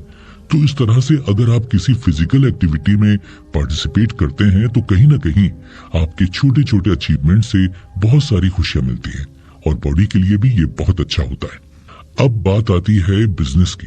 तो आपको बिजनेस में ओनरशिप को संभालना होगा। आपको खुद से अपनी चॉइस, अपनी रिस्पॉन्सिबिलिटी, उसका कंट्रोल अपने हाथ में रखना होगा। अगर आप अपने बिजनेस को बढ़ाना चाहते हैं तो आपको कोशिश करनी होगी कि वो आपके कंट्रोल में ही हो। अब हम बात करते हैं कि आपका मन कैसे खुश रहे। जैसे कि आपने एक्सरसाइज की या ब्रीदिंग एक्सरसाइज की। अब इसके बाद कई लोगों को शायद चर्च, मंदिर, मस्जिद, इन सब स्पिरिचुअल जगह जाने में अच्छा लगता है। यहाँ उन्हें और ज्यादा हिम्मत मिलती है। तो आप स्पिरिचुअलिटी से भी जुड़कर देख सकते हैं। आप अपनी छोटी छोटी प्लानिंग को भी पेपर पर नोट डाउन कीजिए। उसके बाद उन पर अच्छे से रिसर्च कीजिए, उसे सोचिए, उसके बाद कुछ करने का सोचिए। ऐसे रैंडम थॉट्स पर वर्क करने का कोई फायदा नहीं है। अगर आप अपने गोल्स की तरफ छोटे छोटे कदम उठाकर अपने अकॉर्डिंग लाइफ को प्लान करते हैं तो आपके फेल होने की पॉसिबिलिटीज काफी कम हो जाएगी, जिनसे आप बेफिक्र होकर अपने दिमाग को, अपने आइडियाज और प्रोजेक्ट्स को और सही डेडिकेशन से चला पाएंगे, जो आपको हमेशा बेहतर रिजल्ट ही लाकर देंगे। अब आइए बात करते हैं कि पॉजिटिव एटीट्यूड किस तरह से आपकी मदद करेगा बिजनेस में सफल होने के लिए। एटीट्यूड से पर्सन की पहचान बनती है। उसी से पता चलता है कि आपकी सोच क्या है, प्रायोरिटी क्या है और सबसे इंपॉर्टेंट डिसीजन लेने की कितनी कैपेसिटी है। तभी सफलता की राह आसान होती है। एटीट्यूड रखने में यह भी जरूरी है कि आप जैसे हैं वैसे ही अपने को प्रेजेंट करें। अपनी पर्सनैलिटी का डेवलपमेंट अलग बात है, लेकिन दिखावा या किसी की नकल तुरंत पकड़ी जाती है। ऐसे में सिचुएशन फनी हो जाती है और फेलियर ही हाथ लगता है। किसी भी पर्सन को कांस्टेंट और पोलाइट नेचर का होना चाहिए। दिक्कत तब खड़ी हो जाती है जब एटीट्यूड के चलते कोई गलत डिसीजन लेने लगता है। अच्छा विवेक, मैंने तो सुना है कि लोग बहुत जल्दी हार मान लेते हैं, तो ऐसे में कैसे वो इतना पेशेंस रख पाते हैं? देखो, किसी भी पर्सन का आशावादी होना बहुत जरूरी है, यानी कि ऑप्टिमिस्टिक होना बहुत जरूरी है। क्योंकि जब आप बिजनेस करते हैं तो सक्सेस एक दिन का काम नहीं है। आपको बहुत बार फेलियर का सामना करना ही पड़ेगा और उसके बाद आप सक्सेसफुल हो पाएंगे। तो आपको हमेशा अपने अंदर ये होप रखनी पड़ेगी कि एक न एक दिन आप सक्सेसफुल हो जाएंगे। आप एक गिलास में आधा पानी भर दें और फिर किसी इंसान को दिखाकर पूछिए कि ग्लास की सिचुएशन क्या है। ऑप्टिमिस्टिक लोग ग्लास को आधा भरा हुआ बताएंगे और पेसिमिस्टिक लोग ग्लास को आधा खाली बताएंगे। किसी पर्सन के नजरिए को जानने का ये बहुत ही पॉपुलर तरीका है। दरअसल हम सभी को ऑप्टिमिस्टिक होना चाहिए। ये हमारे लिए काफी फायदेमंद होता है। अब आप सोचेंगे कि ये फायदेमंद कैसे है? राजू ने भी विवेक से यही पूछा। हाँ बिल्कुल, कैसे है ये फायदेमंद? विवेक ने इस सवाल पर हंसते हुए कहा तो चलो इसका जवाब भी तुम्हें देता हूं। देखो, ऑप्टिमिस्टिक थॉट रखने वाले लोग मुश्किल से मुश्किल सिचुएशन में भी सफलता प्राप्त कर देते हैं। दरअसल जिस सिचुएशन में दूसरे लोग सिर्फ प्रॉब्लम्स पर ध्यान लगाते हैं, उस सिचुएशन में ऑप्टिमिस्टिक लोग सॉल्यूशन पर ध्यान देते हैं। ऑप्टिमिस्टिक होने से आपका मेंटल हेल्थ बेहतर रहता है। ऐसे लोग मुश्किलों के कारण कम से कम तनाव लेते हैं और बेवजह चिंता नहीं करते, क्योंकि वो जानते हैं कि कोई भी स्थिति आपको कुछ सिखाकर ही जाती है। मानसिक स्वास्थ्य मजबूत होने के कारण आशावादी लोग अपनी भावनाओं को बड़ी आसानी से नियंत्रित कर लेते हैं। देखिए, हर किसी को गुस्सा, रोना, चिंता होती है, लेकिन उस स्थिति में वो अपनी भावनाओं को कैसे काबू में करता है, ये मायने रखता है। आशावादी लोगों को ये हुनर काफी आता है। जब आप मानसिक और भावनात्मक रूप से स्वस्थ होते हैं तो उसका सीधा असर आपके शारीरिक स्वास्थ्य पर भी पड़ता है। आशावादी लोगों का स्वास्थ्य निराशावादी लोगों की तुलना में काफी बेहतर देखने को मिलता है। राजू ने विवेक की सारी बातों को अच्छे से समझा और फिर आगे कहा मैं समझ गया सब। चलो अच्छा हुआ, इतने दिनों बाद अपना मिलना हुआ। मैं भी अब जल्दी एंटरप्रेन्योर बनने के लिए कुछ अच्छा आइडिया निकालूंगा और अपने आइडिया को जरूर एग्जीक्यूट करूंगा। और हाँ, जब मैं अपना आइडिया एग्जीक्यूट करूंगा ना, तो तुम्हारे पास तुम्हारा एक्सपीरियंस और टिप्स लेने जरूर आऊंगा दोबारा। विवेक ने भी राजू की इस बात पर हंसते हुए जवाब दिया अरे हाँ, क्यों नहीं। मुझे अच्छा लगा कि मैं अपना एक्सपीरियंस तुमसे शेयर कर पाया और तुम्हें एंटरप्रेन्योरशिप की knowledge the. Best of luck, जल्दी ही कुछ अच्छी शुरुआत करो। इतना कहने के बाद राजू और विवेक आपस में गले मिलकर कैफे के बाहर आ गए। विवेक की तरह राजू के पास भी अब 9 to 5 जॉब ना करके एक सक्सेसफुल बिजनेस बनाने की पूरी स्ट्रेटेजी मौजूद थी और उसे समझ आ गया था कि एक सक्सेसफुल एंटरप्रेन्योर बनने के लिए क्या क्या सीखना इम्पोर्टेंट है और कैसे काम करना है। तो दोस्तों, हमें उम्मीद है राजू की तरह आप भी एंटरप्रेन्योर बनने के सभी लेसन्स को अच्छे से समझ गए होंगे।